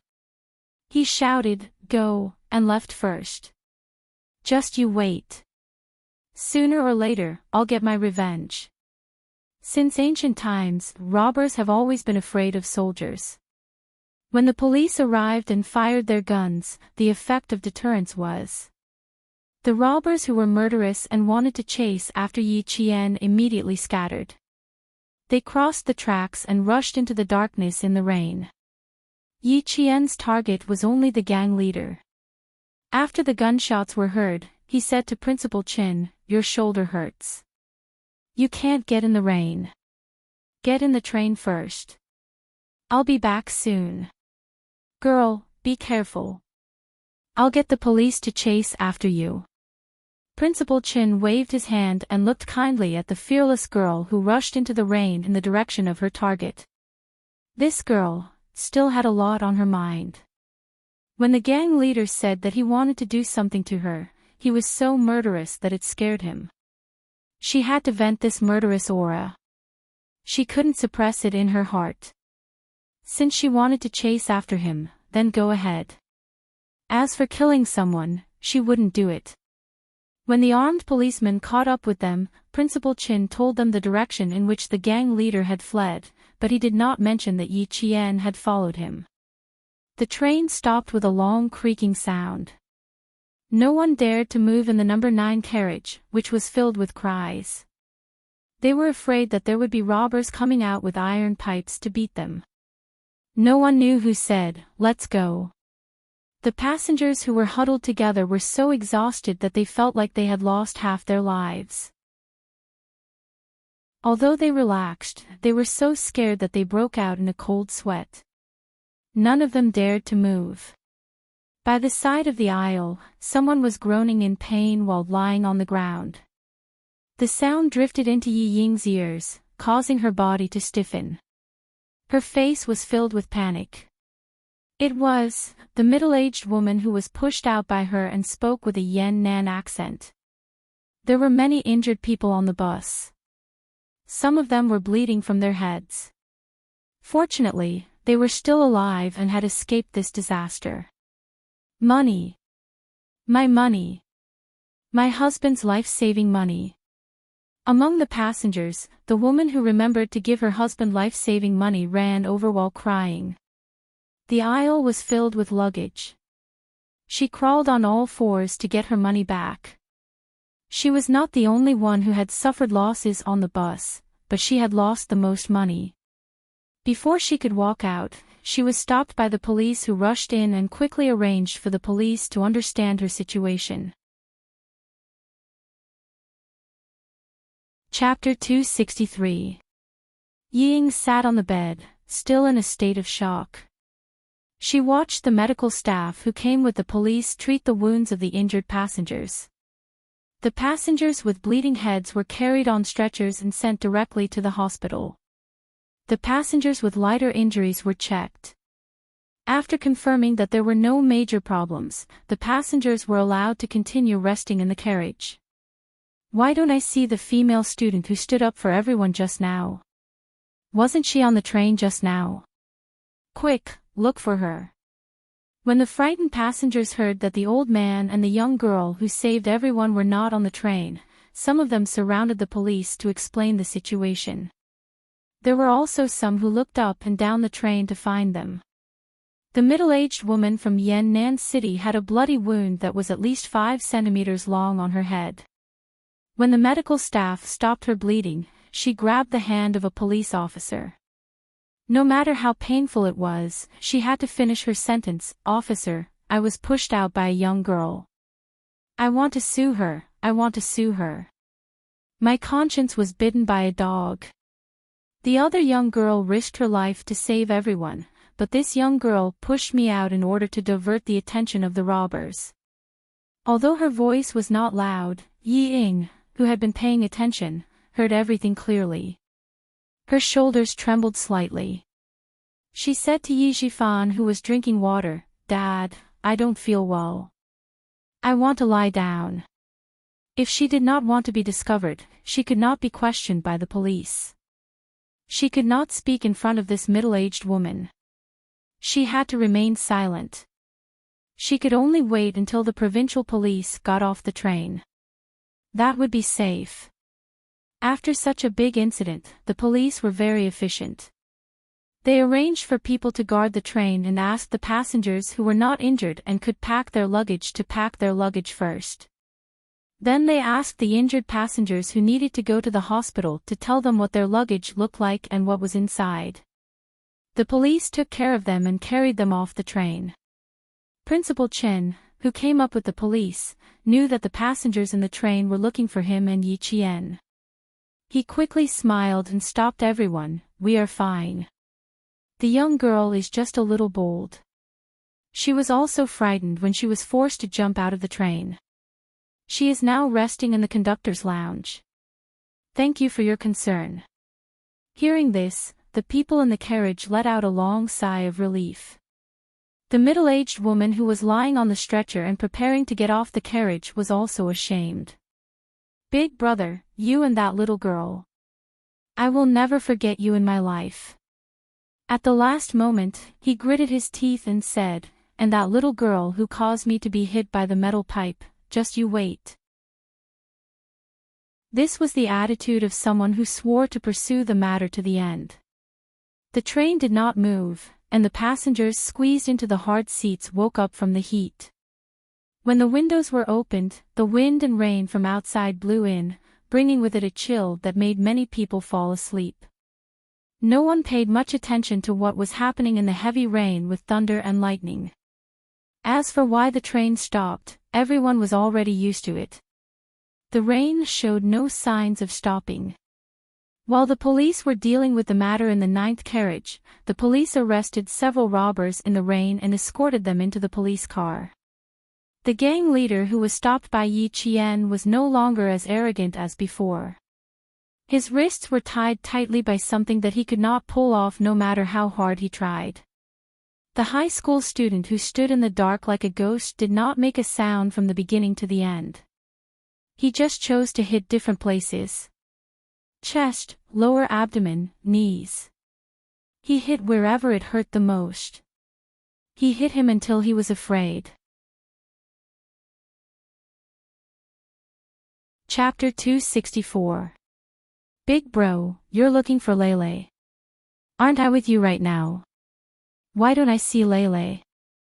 The silver wire in his hand was like a part of Yi Qian's body. It wrapped around the man's wrist.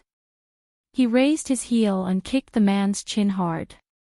The force was a little too strong. The kick knocked the gang leader's lower and upper teeth, breaking 2 of his front teeth on the spot. His mouth was filled with the smell of iron. His right arm was tightly bound. Even though his right hand was not bound, his palm was riddled with wounds.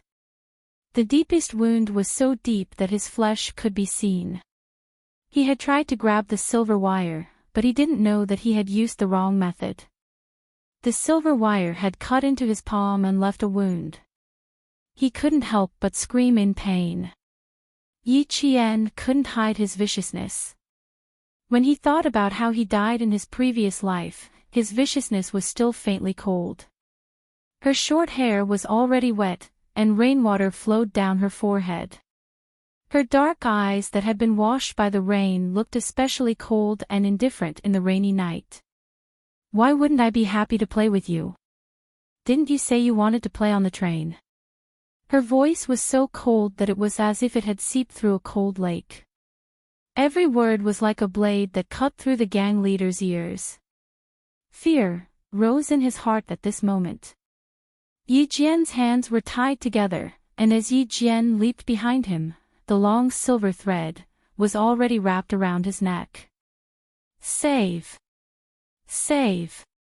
Save me! Save me! The silver wire continued to tighten, but his hands were also entangled by it. The more it tightened, the more his hands were pressed against his neck.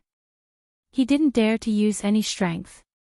If he used his hands, the silver wire would dig into his flesh and wrap around his wrist bones. His feet had only taken half a step forward when the back of his knee was ruthlessly kicked. The kick caused him to stagger and fall to the ground on one knee. The gravel below him was so painful that he felt as if his kneecap had been shattered. I'm having fun now. Why are you still shouting for help? Isn't this what you wanted to see? It's just a swap of roles. You're the one being played by me. Isn't the process the same?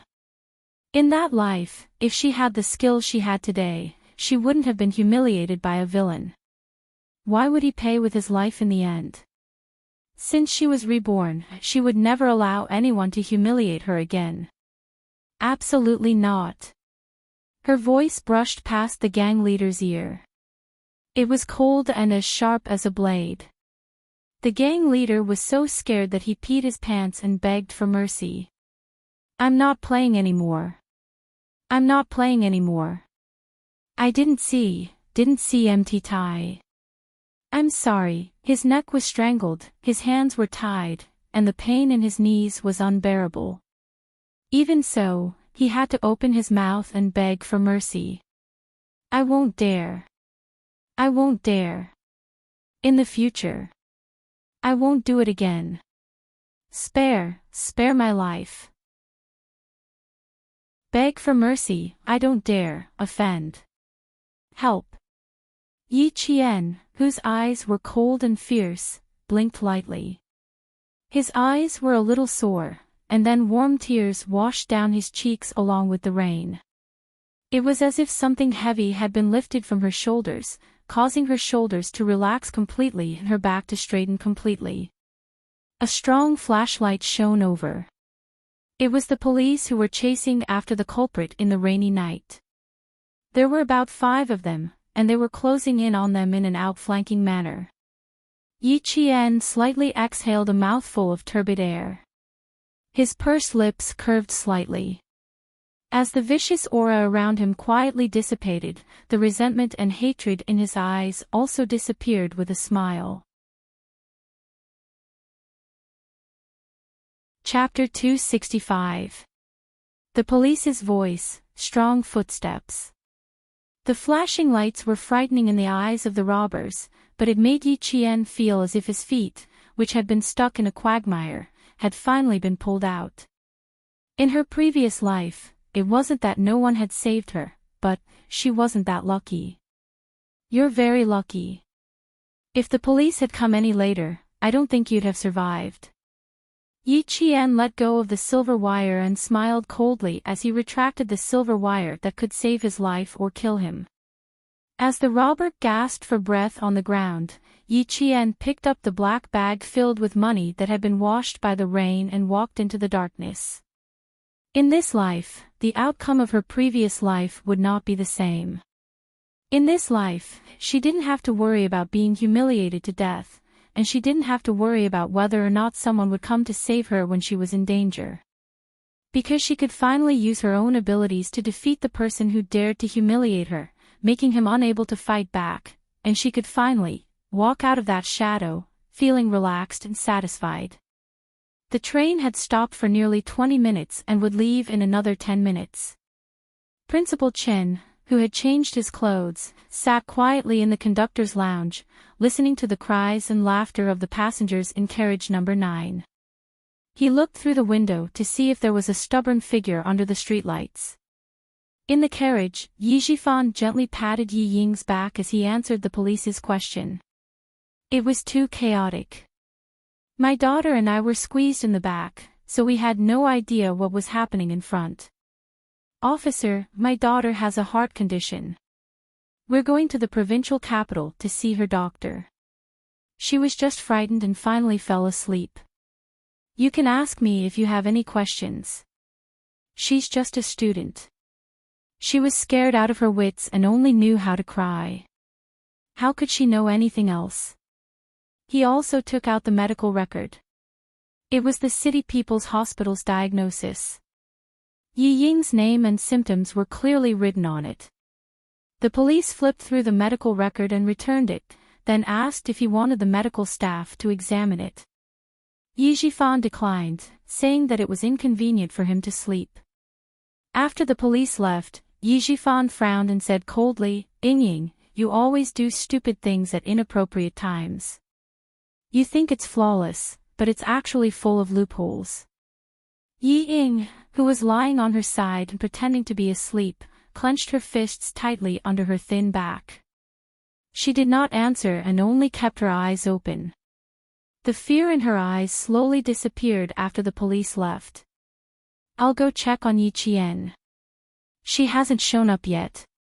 Yi Zhifan knew that his daughter was definitely listening, but she had always been arrogant and thought too highly of herself. Just based on this, she was inferior to Yi Qian. Just as the woman from Yan'an City had said, even he had to admire Yi Qian's bold behavior. In that case, what gave her the confidence to be so daring? Not bad at all. Support from the army. Principal Chen's arrangement. He needed to personally verify and inquire about it.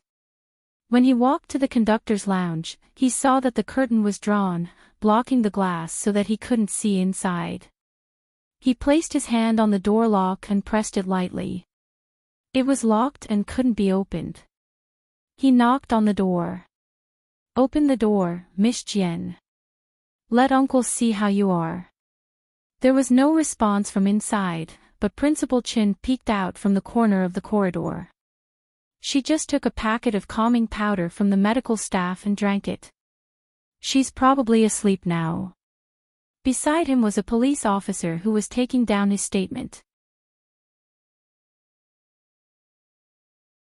Chapter 266. She's asleep. Is she hurt anywhere? I'll be worried if I don't go in and take a look. Yi Jifan glanced at the policeman who hadn't gotten out of the car. His eyes flickered. Ying was scared too.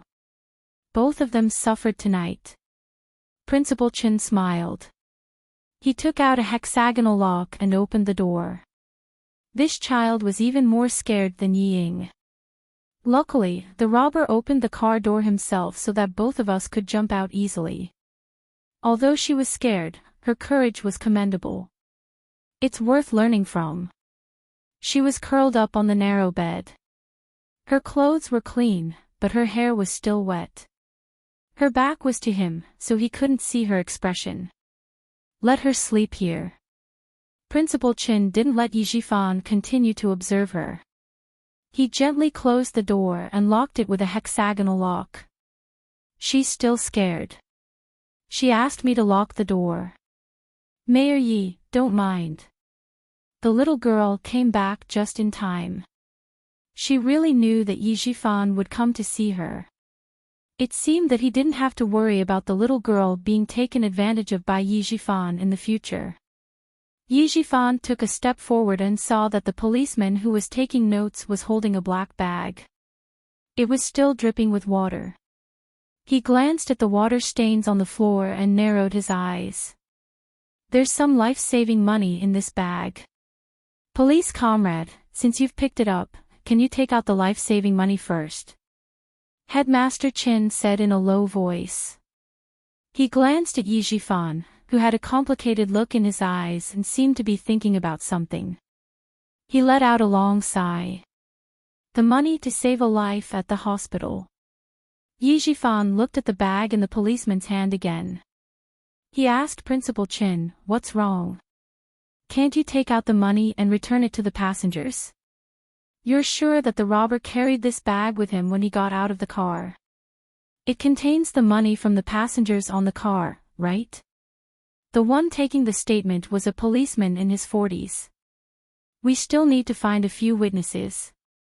Then, the money will be returned to the passengers. Principal Chen took a step back with a smile and said, I can confirm that this bag was indeed carried by the robber. It also contained some of the passengers' money. As for proof, this Mr. Yi can do it too. Yes, I can prove it. Yi Jifan nodded. He could indeed prove this because there was his money in the bag. You can open the bag and take a look. There's an envelope inside. There's 1,000 yuan in the envelope. This is the cash that the robbers took from me. There was indeed one in the bag. The policeman looked at it and closed it again. He said to Yi Jifan, okay, come with me. It turned out that the bag was picked up by the police during the chase, and it wasn't stolen by Headmaster Chen or Miss Jian. After understanding the situation, Yi Jifan felt relieved. The train stopped for a full half an hour before it started moving again. Listening to the rumbling sound of the flute, Yi Qian, with his eyes closed, gently stroked the silver wire around his wrist. The corners of his mouth were gently curled up until the morning of the next day. The only person who could save himself would never be someone else. In the end, he could only rely on himself. In the provincial capital's Great Hall of the People, Yi Qian and Wang Imo received the award personally presented by the governor. They said a few words of thanks and promised to continue working hard. After the speech, she finally let out a sigh of relief. To be honest, she wasn't used to this kind of scene. Chapter 267. When it was time to take a group photo with the students who had been selected as Outstanding Communist Youth League member, Yi Jian's eyes inadvertently glanced down the stage and saw an acquaintance that she was not very familiar with. At this moment, his iconic peach blossom eyes were winking and smiling at her. Han Zheng, why is he here? Could it be that Major Xia is here too? He subconsciously looked around but didn't see any familiar faces. The photographer had already asked all the students to look at the camera and maintain a smile. After the flash, the smile was frozen. Han Zhang put down his camera and hummed a little tune. This little girl even dared to stand Major Xia up. This courage, TSK TSK TSK, he really admired her. After the photo was developed, should he send it to Major Xia, who was far away in the snowy highlands? Could it be that he could use the photo as a bargaining chip or something? You're not serious, shut up. Sitting next to Han Zhang, a dignified middle-aged man looked straight ahead and scolded softly, I'll arrange for someone to send you away immediately later. Don't follow me all day. Han Zhang snorted softly and said lazily, Brigade Commander Han, if you agree to let me go now, I'll leave immediately and won't be in your sight for a few years. If you don't agree, I'm sorry, but I still have to follow you. Commander-in-Chief Xia is much more open-minded than you. He knows that soldiers have to be tortured. You should learn from him. If your son is successful, you'll be proud of him as a father. Brigade Commander Han's biggest headache was his only son. He didn't know how many other skills he had, but when it came to tormenting people, no one could beat him. He followed him from the north to the south, and he still had to go to Fujian town. Was this kid going to follow him? Who didn't want their son to be successful? He had to have the ability to do so. Commander-in-Chief Xia's son was taught by Master Xia and was extremely outstanding in all aspects. Last year, he graduated from military school and was sent to the army because of the all-round competition. He won the all-round King of the Southern Province military region in one fell swoop. With this ability, Commander-in-Chief Xia would naturally send his son to the front line without worry. Dad, you don't really look down on me and think that your son is inferior to others, right? Let me tell you, I, Han Zhang, am also a man of indomitable spirit. Back then, you kicked me to military school. Now that I'm finally going to move up, are you going to stop me and make me useless? The transfer order has already been issued. What's the point of holding on to it? Military orders, Brigade Commander Han Zhang. How could Han Zhang not know what his father was worried about? His father was just afraid that he would accidentally die at the front line. After all the students had left the stage, Brigade Commander Han sighed and said, Let me think about it. Then he asked, Why did you keep taking pictures of the girl in the middle? Do you know her? Yes, she's a good girl. Master Xia admires her a lot. Han Zhang lowered his head and looked at the camera. There were still 10 rolls of film left. He would go out and take a few solo photos of her later. Dad, you have 3 days to consider. I'll leave later so as not to bother you. Yi Qian came down from the stage after taking the photo. He glanced at Han Zhang a few times and only looked away after confirming that Xia Jinyuan was not there. When he came down, there were still camera flashes. No matter how bored Yi Qian and Wang Yimou were, they still had to smile until the end of the meeting. Chapter 268. The 3-hour meeting lasted from 9 in the morning to 12 in the afternoon.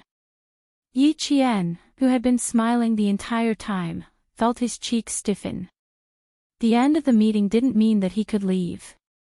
He chatted with Principal Qin and several leaders of the city's education bureau as they walked towards the provincial government cafeteria. Secretary Wu had already started asking where Yi Qian was going to attend the high school entrance exam. He also introduced No. 1 middle school. Although the environment isn't as good as the provincial No. 1 middle school, our No. 1 middle school is the first school to introduce the internet to our students. Moreover, along the way, Secretary Wu wasn't the only one who mentioned No. 1 middle school. The other leaders also did the same.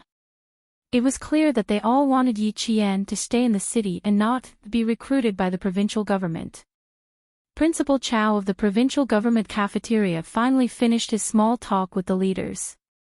When he walked over, he heard Yi Qian, who the school wanted to recruit, say with a smile, "Actually, I didn't consider going to the provincial government to study. Firstly, it's too far away. Secondly, it's not necessary. You ultimately have to rely on yourself to study. Whether you can get into your ideal university is also dependent on yourself. I don't want to go to a school that's too far away. I'll just study in the city." Principal Chow, who had wanted to say a few more words, sighed softly and said to Teacher Zhu, "She can even give up the opportunity to study in the capital. If she gives up the opportunity to study in the provincial government. Sigh, let's go. This girl is a piece of gold. She will shine no matter where she goes. Not going to the capital or the provincial government." To make it easier for him to go home, Yi Qian chose to study in the city. When they were about to reach the cafeteria, Yi Qian saw Han Zheng standing under the shade of a tree with a camera around his neck. He had one hand casually in his pocket, as if he was waiting for someone. Who was he waiting for? Yi Qian couldn't help but look behind him. But there was still no sight of that towering figure behind him. He wasn't waiting for Major Xia. Han Zheng couldn't help but chuckle as he walked over. Did this girl think that he came with Major Xia? As soon as he moved, Yi Qian immediately whispered a few words to Principal Qin and rushed forward to greet him. Han Zheng had no choice but to stop himself from asking Principal Qin about her daily life. He stood under the sun and waited for her to walk over. She was a very vigilant girl who didn't like people getting close to her. From a psychological point of view, this was also a sign of insecurity. That's right. She had no parents, and she was cheated by her uncle's family. It was already very healthy that she didn't develop any world-weary emotions.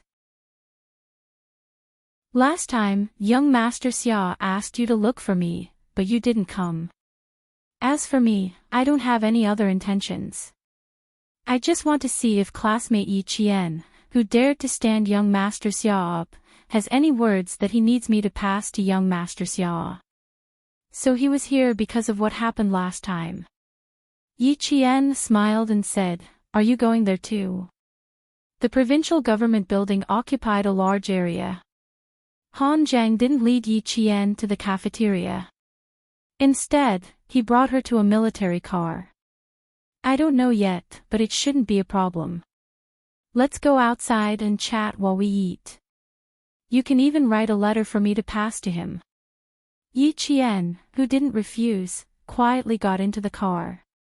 She didn't say much until she got out. As Han Zheng drove, he glanced at the silent girl from the corner of his eye. She was really calm. There was no strange expression on her little face at all. "You didn't go," but he rushed over the moment he got off the plane. "Little girl, who knows how many girls in the capital want to meet young Master Xia, but you actually stood him up. You're making an enemy out of all the girls in the capital." Chapter 269. He even went there on purpose. Yi Qian pursed her lips unnaturally and shifted her body. "I was in a hurry to go back. I didn't have time to wait for 2 more days." Sigh, should she write a letter? What a problem. She would be lying if she said she didn't feel guilty. He even went there on purpose to see her. It was wrong of her to stand him up. The unnatural expression that flashed across her face didn't escape Han Zheng's eyes. He majored in psychology, so he could guess what a person was thinking based on their facial expressions. She was embarrassed when he said it out loud. She felt a little guilty after knowing the truth, but there was no girlish sentiment. Compared to the disappointment on young Master Xia's face when he found out she didn't come, tsk, it was the face of a disgruntled husband. Han Zheng wasn't familiar with the provincial capital. After driving for less than 5 kilometers, he saw a decently decorated Cantonese restaurant and drove straight to it. He found a seat near the window and placed his order. Then he placed one hand on the back of the soft seat. His peach blossom eyes, which were usually full of smiles, were now scrutinizing her. He secretly observed the young lady who kept her emotions in check rather quickly. Yi Qian drank her water unhurriedly and generously allowed him to scrutinize her. At first glance, Han Zheng wasn't a very handsome man, but his eyes were bright and gentle. When you stared deeply into the other party's eyes, you could only see his affection and deep doting, as if you were the person he loved the most, the person he placed at the top of his heart. When the expression in his peach blossom eyes became serious and serious, even his gaze became stern. Just sitting there, even if the corners of his mouth were slightly curved, all you could see was the coldness of a soldier. Classmate Yi Qian, it's obvious now that you don't have any romantic feelings for Major Xia. Of course, you can't be blamed for this. After all, you're still young. But Major Xia's feelings for you, how should I put it? It's not love, but it's already within the range of admiration, so... Hearing this, Yi Qian naturally interrupted him. Looking at him, she said with a faint smile, so I need to thank Major Xia for his appreciation of me. At the same time, I need to reciprocate. That's because Major Xia is the dream partner of all the young ladies in the capital, and I'm just a girl from the countryside. I have no background, no talent, and no looks. I should be deeply grateful that he has taken a fancy to me. I have to be tactful and go along with it. Only then will I be worthy of Major Xia's appreciation of me. Yi Qian said everything in one breath without pausing. Looking at his slightly stiff face, Yi Qian gulped and added, "It seems that young Master Han is standing up for a friend and fighting for justice. But does Major Xia know about this?" "Hey!" The little girl was so eloquent. Who said that he was young and didn't understand? How could he not understand after hearing all these sentences? That was indeed what he meant, but it was definitely not as sharp as what she said. Moreover, why did she sound so disdainful? She even had a sense of mockery towards him. It seemed that there was a misunderstanding. If it was someone else who misunderstood, it would have been fine, but not Yi Qian. Han Zheng, who rarely explained anything to others, smiled and said, "Little girl, don't be so prickly. For a big family like Family Xia, whether the girl has a background or not is not a problem at all.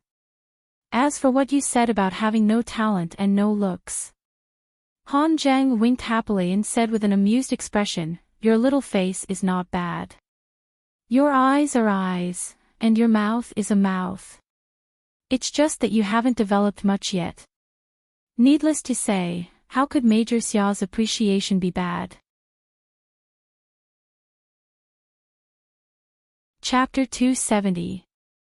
When Yi Qian heard him say the same thing, he couldn't help but laugh. No wonder you guys are childhood friends and speak in the same tone. Also, don't praise me too much. I can't take it. What if I fall in love with you? Don't.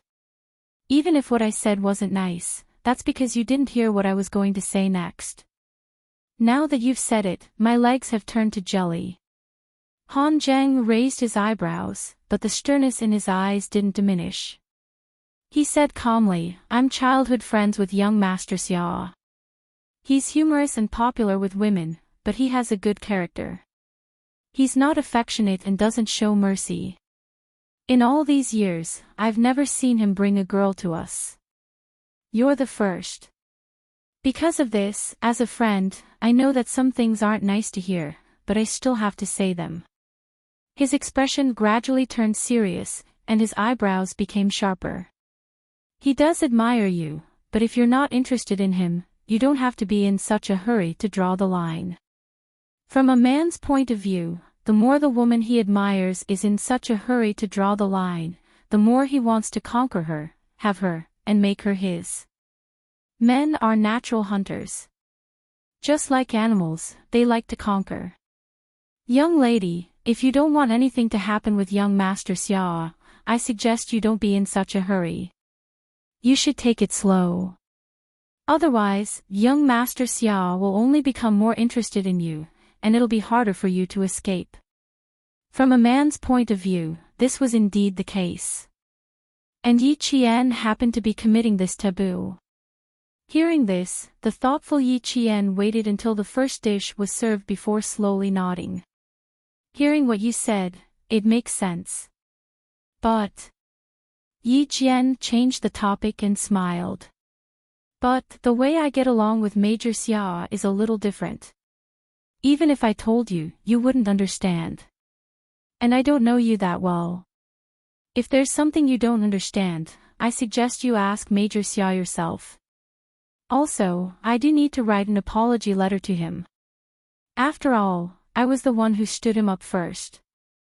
With that said, Yi Qian got up to get a pen and paper from the waiter. When Han Zheng saw her coming over with a pen and paper, he was stunned. Wasn't it a little too casual? Using a menu as a letter, was that okay? Why wouldn't it work? At least Yi Qian was writing seriously. So, 2 months later, Xia Jinyuan, whose eyelashes were stained with snow, received the letter from Han Zheng. When he opened the letter and saw that it was not a piece of paper full of girlish feelings, but a menu from an unknown restaurant, he looked at Han Zheng with his snowy eyes. Under the thick windshield mask, his expression was, "Are you kidding me? I'm not playing with you, and I don't dare to play with you. Look behind you, look behind you." Han Zheng, whose eyes were blurred by the snowy wind, breathed out cold air. He wanted to laugh, but he held back his expression and said, "It's the little girl you admire who picked the materials on the spot." Also, he really wanted to know. The little girl said that the way she interacted with Major Xia was different. Just what kind of difference was it? The snow and wind were so strong that even reading the letter was difficult. Also, the paper was not only of poor quality, it was also as thin as a cicada's wing. He was really worried that the snow and wind would blow the letter until it disappeared. He carefully put the unread letter into his pocket and said to Han Zheng, who had been resting at the military depot for almost 2 months and only came to the training base today, "Let's go back first. The snow leopards will come out later." This was the world of snow leopards. They were extremely rare, and no one wanted to see them. Han Zheng's expression turned serious and he immediately followed. Chapter 271. The base was located on a plateau, and in November, the only scenery one could see at the base was snow. Once winter came, the vehicles couldn't even get to the military depot, let alone enter the training base of the Snowfield Brigade. The Chinese government had invested a lot of manpower, material, and military resources to train a special force. For example, the Snowfield Brigade only recruited 2 to 3 soldiers every 3 years. If there were no suitable soldiers, they would rather not recruit than let unqualified soldiers enter the Snowfield Brigade. The Snowfield Brigade was a special force that had no organization, was not affiliated with any military region, and was so mysterious that some military chiefs had no right to ask about it. It could be said that it had outstanding military achievements, and no special force could compare to it. It was true to say that it was obscure, because you couldn't find out what this troop had done or what missions they had completed. Han Zheng was the last soldier to report to the Snowfield Brigade this year, and he was also the one who had been raised. Identity: captain, son of a high official. Here, he was just like Xia Jinyuan. Whatever identity he had before, it was all over again. On the way to the training base, Xia Jinyuan didn't say much, but he emphasized one thing: forget your identity. Although Han Zheng was fully prepared, he was still stunned when he saw the conditions of the training base. Then he patted Xia Jinyuan's shoulder heavily and said with a pained expression, "We are wearing white skin. Will we turn black when we go back? I don't know if the sunscreen will work. I brought sunscreen with me. I don't know if you will turn black, but I know that I won't." As for the sunscreen, it's already -20 to 30 degrees. You can take it out now and see if it can be squeezed out. Xia Jinyuan took off his windproof mask and carried the rifle on his shoulder. He smiled at his childhood friend, whose lips had turned white from the cold. Also, there is no fire here, and there is no electricity. There are only candles. There is a hand-cranked generator, but it is rarely used unless we need to contact the military depot. As for heating, we basically rely on shaking. Put the supplies in the corner. Remember, don't let any fragrance out, because our wooden house is not sturdy. It can't protect against anything except wind and rain. This area is where the snow leopards are active. You have to be careful not to be eaten by them. The map is made of paper, but it is definitely the latest version and is purely manual. Train well. Z7, you have to adapt to the environment here as soon as possible. After 1 year, we will go down the mountain. Han Zhang, codenamed Z7, said with a serious expression, "Don't worry, I won't embarrass the country. Before it gets dark, I will see what she wrote. You can clean yourself." The other team members will be back in about an hour or so. Prepare the food. Xia Jinyuan, who had been here for 4 months, had completely adapted to the environment on the snowy plateau. After melting the snow on his eyes and eyebrows with the warmth of his palms, his jade-like handsome face was still exquisite, but his eyebrows looked more mature and restrained. Although the barracks were made of wood, it was still windproof and snowproof. Xia Jinyuan did not dare to stand in the wind and snow to read the letter. He stood at the back of the wind and carefully took out the thin letter. The first thing he saw was "Good Luck Cantonese Restaurant." The little girl really knew how to use local ingredients. Although her thoughts seemed complicated, they were actually simple. However, she treated people with sincerity and did not feign civility. Chapter 272. Xia Jinyuan's gaze landed on the words, "Dear Major Xia," followed by, "Hello." Xia Jinyuan felt his teeth ache. This girl must be doing this on purpose. She even used honorifics. The letter was very simple. It started with an apology, followed by a description of her recent situation. She also mentioned that she would be studying at No. 1 middle school for the next 3 years of high school and had no plans to go to the provincial capital. At the end of the letter, she added, Han Zhang took several photos of her and asked if he could get the photos back. There was really nothing else. How many words could there be in this small menu? Xia Jinyuan smiled and counted all the words seriously. There were 627 words, and he had to add punctuation marks. He thought for a while before coming up with 4 words. 627 words, not bad. However, this girl was really calm. He had already left the words, "Wait for him to come back," so why didn't she react at all? Did she not understand? No, she wouldn't. With this girl's intelligence, she would definitely understand. If she didn't mention it in the letter, it could only mean that she was avoiding it or thought he was joking. If she was avoiding it, he could think of a way to make her face it. If she thought he was joking, that would be troublesome. It was enough to show that she didn't believe what he said at all. He carefully read the letter again and committed the 627 words to memory. Then, he carefully and seriously folded the letter and put it in his pocket, near his heart. It was a pity that they couldn't communicate with the outside world. If possible, he really wanted to reply. Especially when she wrote at the bottom of the letter, "Major Xia, are we pen pals?" It was as if her clear voice was right next to his ear. It reminded him of every second he spent with her. There were still 8 months until the end of the year. By the time he went back, little Fox would be in high school. What a pity. She was still too young and underage. He put the letter away properly and felt his heart warm up. After a while, he turned to ask Han Zhang, who was preparing the bread, did she say anything else besides the letter? Also, how did she send the letter to you? How did she get the address? It's a long story. Brigade Commander Han didn't agree to my transfer order and is still in custody. Military orders are like mountains.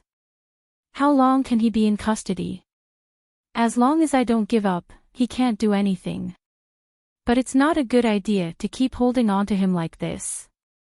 So, I pestered him every day until I finally reached the southern province. Coincidentally, I saw your little girl in the provincial capital's Great Hall of the People.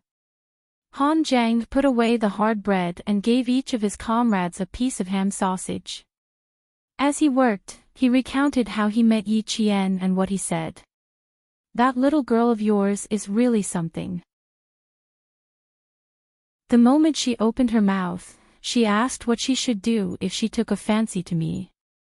That's why I said, that's great, we can still stay together. Under the gaze that was colder than snow, she couldn't finish her sentence. Although Han Zhang didn't continue speaking, his laughter didn't stop. She did say what she wanted to say, but my reaction was, my legs went weak. She really didn't say anything else. It was indeed the little girl's style to not talk to people she was not familiar with.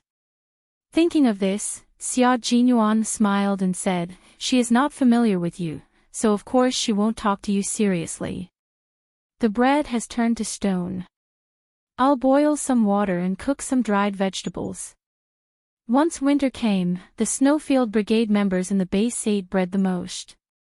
Occasionally, they would light a fire and put the dried vegetables in the water that would never boil. It was a vitamin supplement. Chapter 273. Once winter arrived, the Snowfield Brigade members in the base would eat bread the most. Occasionally, they would light a fire and put dried vegetables and leaves into the water that would never boil as a vitamin supplement. The training process of the Snowfield Brigade was more arduous than any other soldier in the army, but their abilities were not something any soldier in the army could compare to. Han Zhang was a person who could endure hardship. He shared the bread and ham sausages that were only enough to fill his stomach without batting an eyelid. Yes, she's a very vigilant little girl. So, I'm very curious.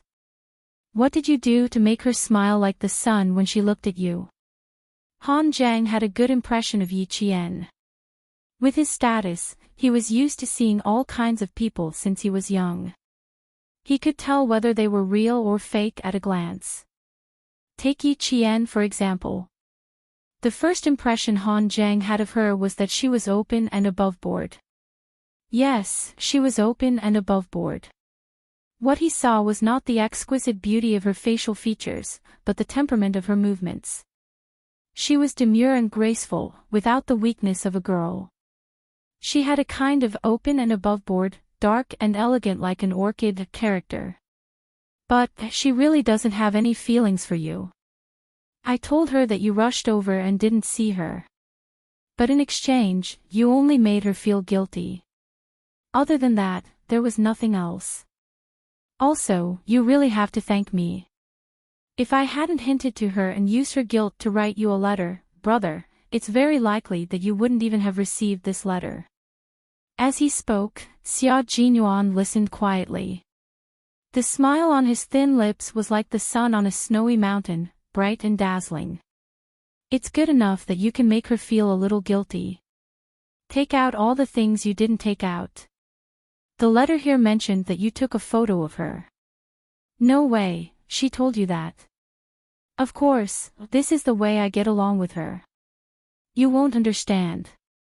Han Zhang snorted and said a little gloomily, I finally became the magpie bridge between the cowherd and the weaver girl, but in the end, I didn't get any benefits at all. She even said that she wanted to use the photo in exchange for a few conditions. Who knew that a letter would sell me out? How exactly do you guys get along? Can you tell me more about it? What kind of way of getting along? From knowing each other, to knowing each other, to fighting side by side. They were friends and comrades in arms. If one day they could even become lovers who fought side by side, that would be perfect. A few silhouettes came against the snowy light, all of them bringing with them a chilly wind as they walked into the wooden house. The two people who were talking just now immediately calmed down and stood at attention, welcoming their comrades who had returned from their mission. This time, they were not only training in the snowy highlands, but also carrying out an important mission. The situation is not good. Tomorrow, bring some rations and take a detour. G3 spread out the map.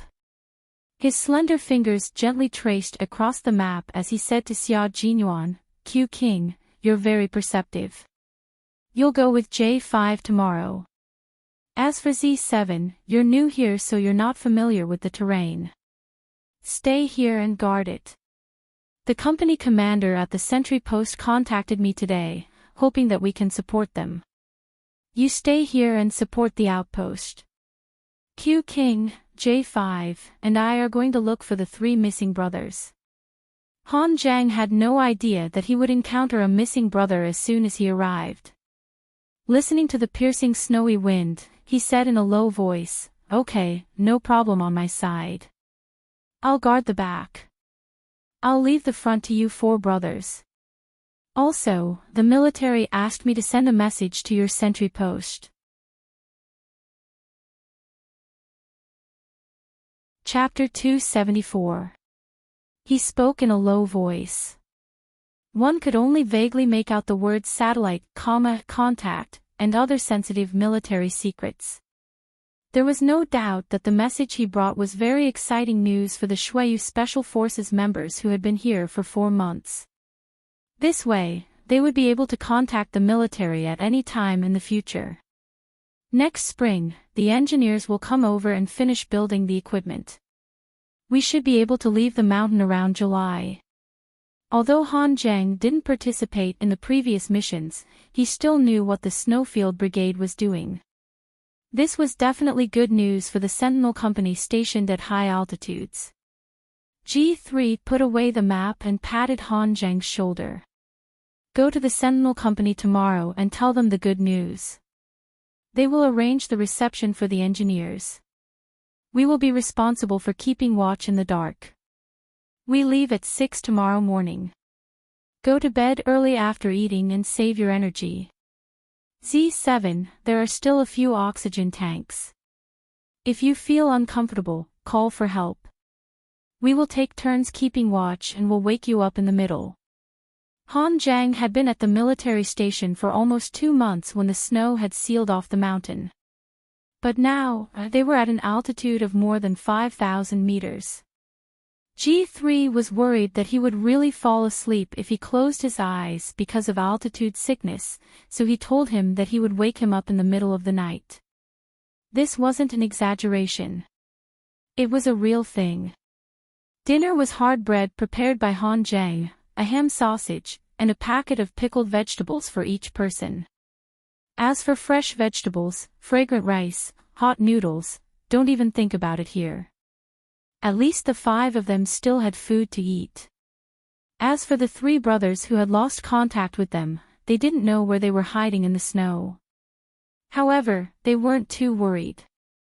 This kind of thing happened often. Losing contact for one day was still a short period of time. Later on, they lost contact for 3 days at most. It was under such difficult conditions that, in the spring of the next year, a confidential report from the snowy highlands, translated by Han Zhang alone, was sent back to the military headquarters. At the same time, a military layout map was also sent back to the military headquarters. This was the information that the 8 members of the Snowfield Brigade had exchanged for with their lives. They walked in the snowy mountains, accompanied by snow leopards. There wasn't even a small path. They climbed the steep mountains and the bottomless cliffs. They relied on their hands and legs to complete the mission given to them. By the time the news came back, spring was approaching in the north, and the cherry blossoms in the south had already withered. The days passed very quickly. It seemed that he still hadn't woken up from his spring sleepiness. He didn't know when the chirping of cicadas had started. After the general examination, Yi Qian did not stay at home like the other students to wait for the notice to arrive. Instead, he immediately returned to the village after the examination and joined the army for training the next day. Principal Chen and Uncle Zhen didn't ask about Yi Qian's results, nor did they ask her if she did well in the exams. When she said that she would go to the army immediately, the two elders took her to the army without hesitation. Results and scores had never been the focus of his attention. 1.5 years into the 4-year plan, and Yi Qian's training was getting more and more arduous. Yi Qian was standing alone under the scorching sun with camouflage branches and leaves covering his head. He had a Barrett M82A1 anti-material sniper rifle propped up. He had already been training for a full 6 hours. Long-range sniping missions often required the sniper to run long distances without eating, drinking, or sleeping. Good hearing and vision were the basics, and at the same time, they also needed to have extremely high endurance. Chapter 275. For example, she wouldn't feel thirsty because of the sun, wouldn't move because of frequent urination, and wouldn't expose herself because of insects. Fragrance came from the bitter cold. Theory learning, shooting training, skill training, and stealth training were carried out at the same time. Yi Qian had already completed shooting at stationary targets in different positions within different shooting ranges. Now, she was entering the dynamic shooting training. The so-called dynamic shooting training was the most difficult training. It required her to shoot at targets that appeared and disappeared at a certain distance within a set period of time. The passing standard was a distance of 400 meters, and the required time was 4 seconds. After 6 hours of hiding, Yi Qian was waiting for a mouse to appear. Finally, when the wind blew, a mouse suddenly appeared in the crosshair scope. In that second, Yi Qian's breathing tightened, and with a bang, she fired her first shot. This was also her first shot in the dynamic shooting training. As the mouse squeaked into the forest, Yi Qian knew she had failed this shot. Her willow leaf-like eyebrows furrowed slightly, and her increasingly beautiful facial features revealed a rare coldness of a girl. Holding a sniper rifle that could destroy a car's engine with a single bullet, and could also quickly penetrate brick walls and cement, she stood there and let herself be criticized. Your body's functions haven't been relaxed, and the preparation before firing was too tense. Also, 6 hours of not moving has already made you feel tired, causing errors in your vision's straight line and visual image, resulting in errors in your judgment of the bullet's trajectory. Principal Chen's voice was as cold as a bullet, without a trace of warmth. His eyes also didn't have the usual kindness. This isn't the original gun, but Yi Qian. You have to get used to any sniper rifle. Let every gun be your old partner, and every bullet in every gun can be close to your breath.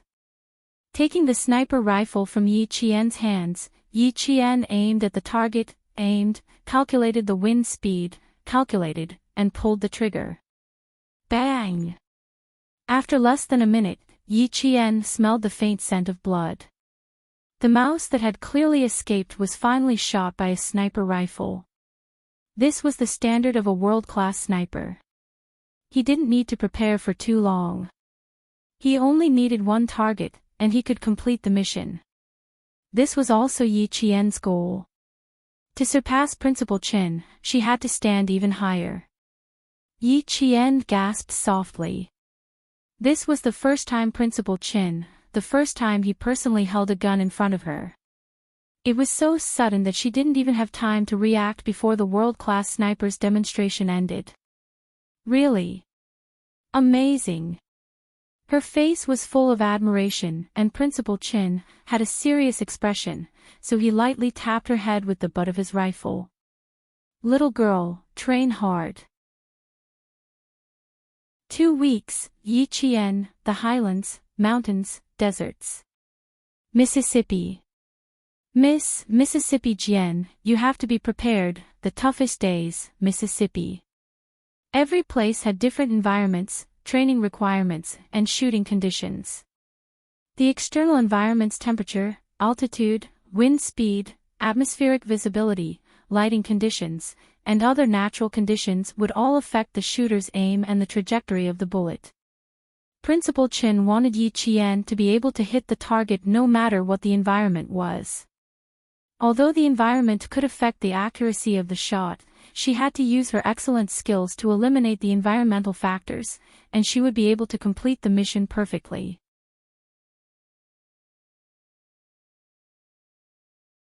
Chapter 276. There was only one factor that could not be controlled, and that was luck. This was the only thing that a sniper could not control. But what was luck? Luck was built on your daily training and your sniping skills. So, in Principal Chen's words, if you failed, don't blame it on bad luck. It was because you were not good enough. Bad luck was just an excuse.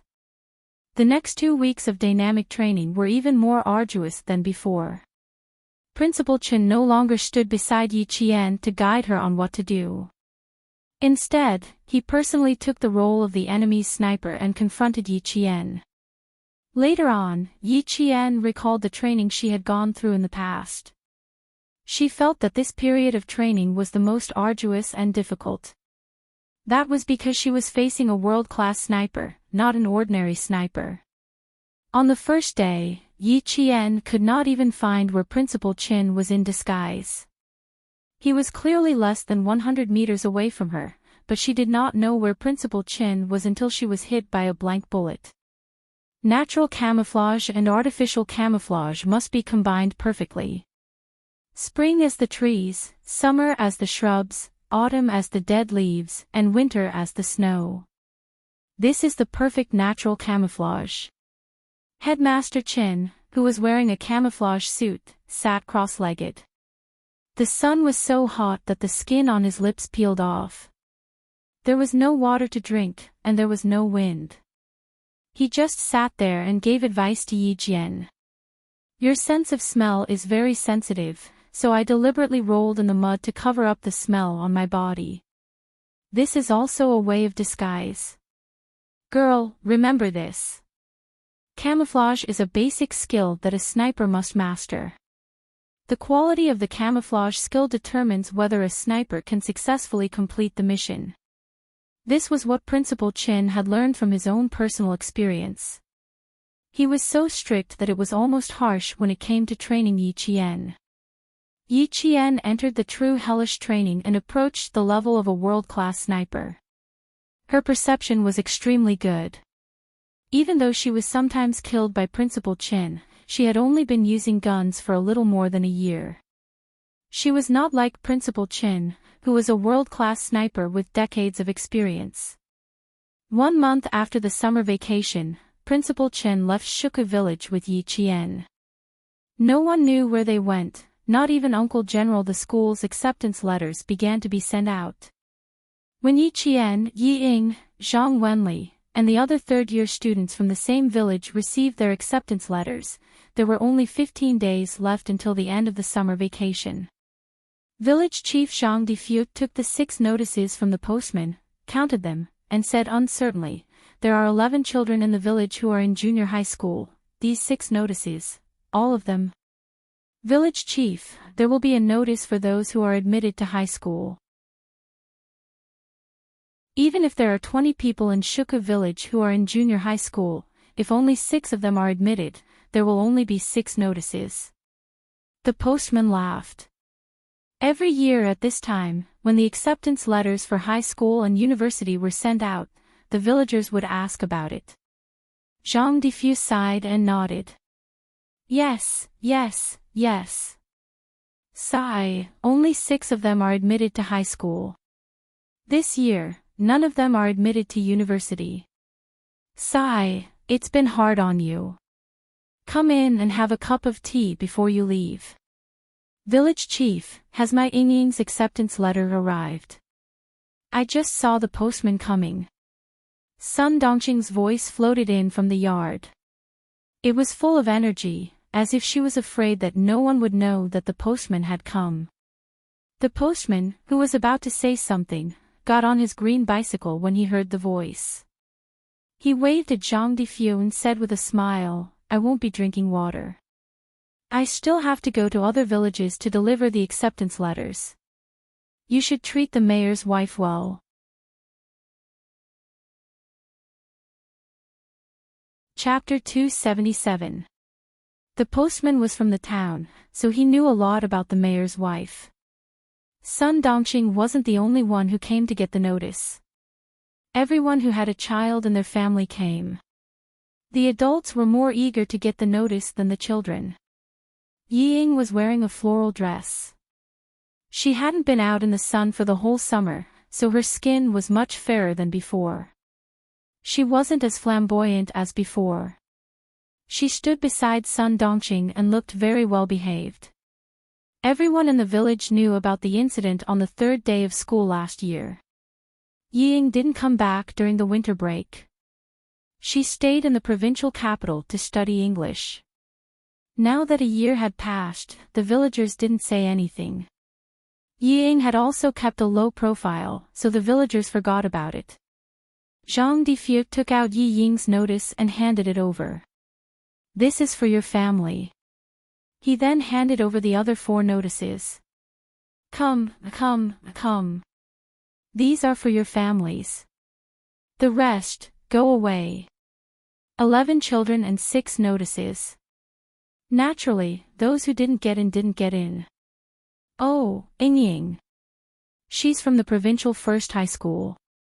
She's really from the provincial first high school. I knew it. My Yingying will definitely get into the provincial first high school. Sun Dongqing looked at the school on the notice and smiled. She was not only proud, but also disdainful. She glanced at the other villagers who didn't get the notice and comforted them with a fake smile. It's okay. Studying isn't the only way out for this child. There are 360 professions. Every profession has its own master. It's good that she can work to earn money. It was easy for her to say that. If she really wanted her child to work, she wouldn't have come here to get the notice. No one argued with her. They had no choice. She was the mayor's wife. Go away, go away. We're all from the same village. Can you stop arguing? Zhang Difu looked at the smug Sun Dongqing and sighed in his heart. Jifan's wife was looking down on people more and more. Sun Dongqing looked at him with disdain and said coldly, I'm just telling the truth. You need talent to study. My Yingying was born to study. How can she be compared to them? She then turned to the other 4 villagers who got the notice. Look, which school did you get into? Uncle Jen came in just in time to hear this. He walked over with a gloomy face. Difu, give me Miss Jen's notice. As soon as the old man spoke, Sun Dongqing and her mother both stiffened. Zhang Difu smiled in his heart and said respectfully, I was just about to deliver it to you. Is Miss Jen not back yet? He said he would be back in 10 days. Uncle Jen took the notice and looked at the school on it. He smiled. Yiying glanced at him and greeted politely, Grandpa Jen, yes, I'll do better if I get into the provincial first high school. It didn't mean to study hard, but to learn well. The order of the words was slightly different, but the meaning was completely different. One simply meant to study hard, while the other meant to learn how to be a good person. Uncle Jen didn't like adults, but for a child, no matter how bad his character was, he wouldn't mind. Even someone as smart as Yiying could tell. She lowered her eyes slightly to hide the coldness in her eyes and said obediently, You're right. It wasn't easy for me to get into a good school. I have to study hard. Otherwise, I won't be able to get into a university. My Yingying is so sensible. Uncle Jen, how did the little girl do? She had originally thought that she must be amazing since she had won an international award and the first place in the cohort. But in the end, she didn't come back with any good results.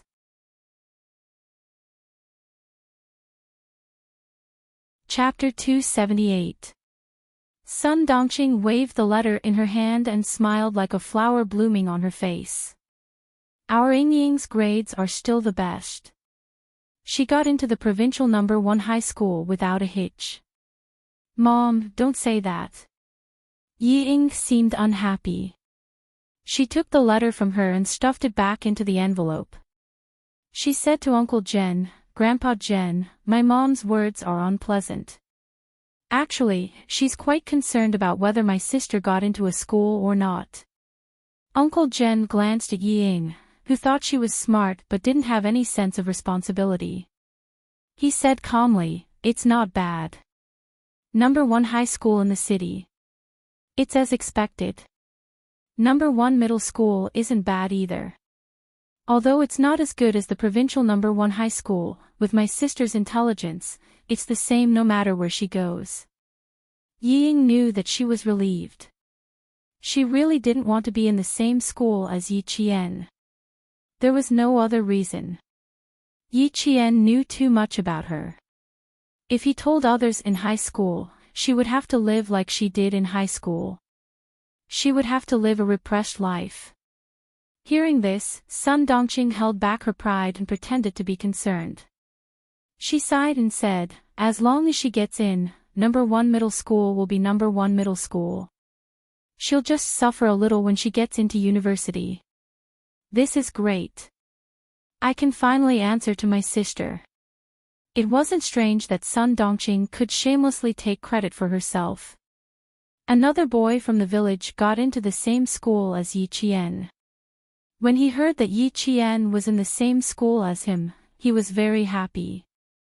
He said, that's great. We'll have a companion when we come back to the village in the future. We won't be afraid when we come back together. Of course. My poor Yingying. She has to stay in school for 3 years in high school. No matter what others said, Sun Dongqing would naturally turn the topic to her own daughter and praise her a few more times. A figure stood at the entrance of the courtyard and listened quietly for a while. When he saw that the people in the courtyard were about to leave, he lowered his head and looked at the high school study materials in his hands. He turned around and left without disturbing the people in the courtyard. Yi Ying turned around nimbly. She seemed to have seen a familiar figure flash past the entrance of the courtyard. Her eyes lit up slightly as she stopped in her tracks. She wondered if she had seen wrongly. He only stopped for a moment before he quickly chased after her. There was no one outside, only the sound of a bicycle passing by could be heard. After delivering the package, the postman asked the boy sitting behind him with a smile, didn't you just enter the village to look for your classmate? Didn't you find it? Yes, he's not at home. Gao Yang, who should have gone to Australia a long time ago, was already a big boy. Although his expression was cold, he still looked very educated. Uncle, you can just drop me off in the car in front. Someone is waiting for me in the car. He already has a car at such a young age. When the postman saw the license plate of the car, he couldn't help but take a few more glances. This car must be expensive. It's long and big, and there's even a leopard on it. Tiger. It was an indiscernible symbol. Gao Yang, who needed to go to Australia in 3 days, came with a pile of high school study materials. When he heard from Uncle Jen that Yi Qian would be back in about 10 days, he knew he wouldn't be able to see Yi Qian this time. His eyes were filled with deep disappointment as he looked out of the car window. His indifferent expression made the driver not dare to ask more questions. Gao Yang, who left with regrets, boarded the plane to the capital. Perhaps he would settle down in Australia, or perhaps he would return to China after he finished his studies. But he knew in his heart that he would never see that girl again. She was so determined that she would give up the chance of survival to others in the face of danger. She would be like a cinnabar mole, forever fresh in his heart.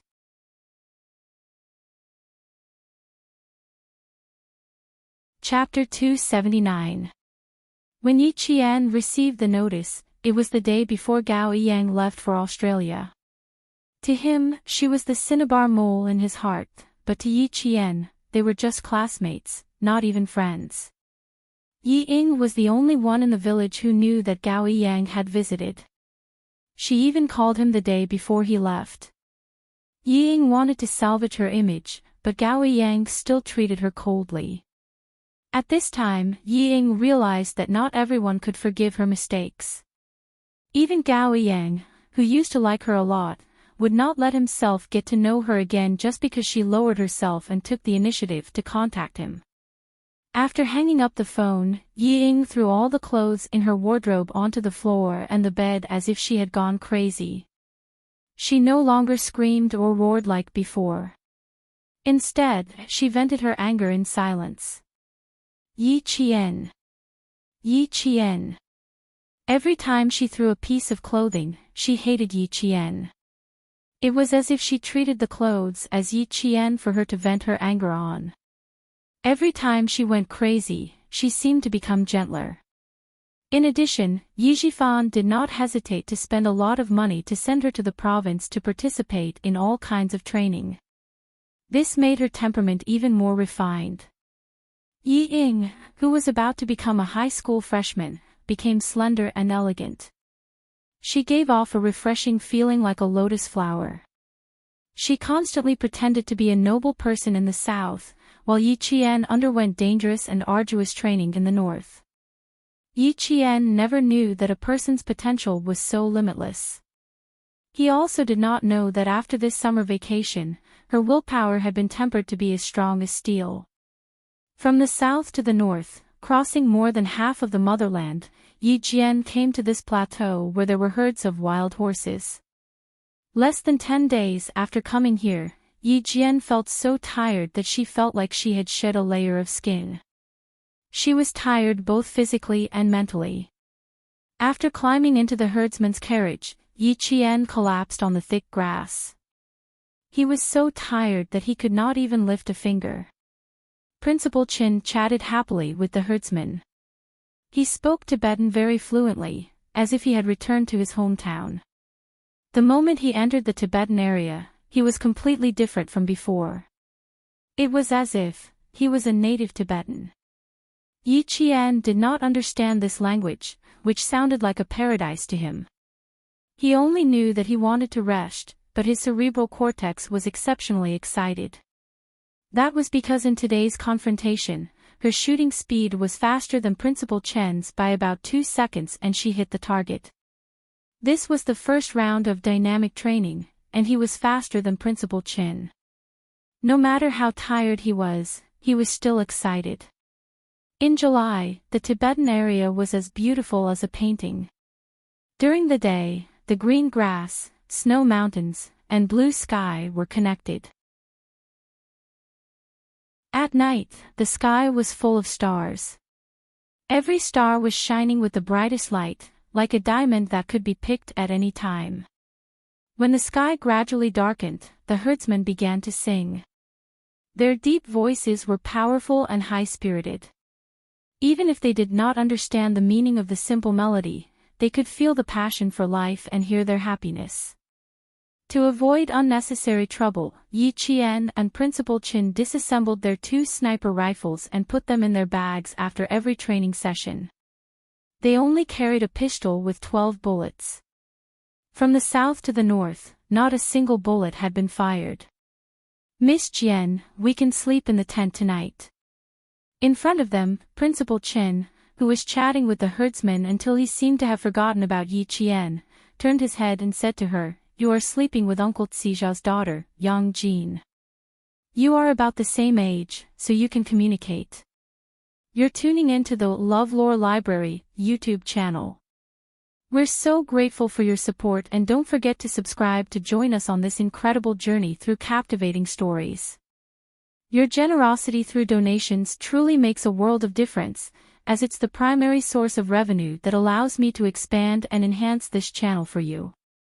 Thank you from the bottom of my heart for being a part of this adventure.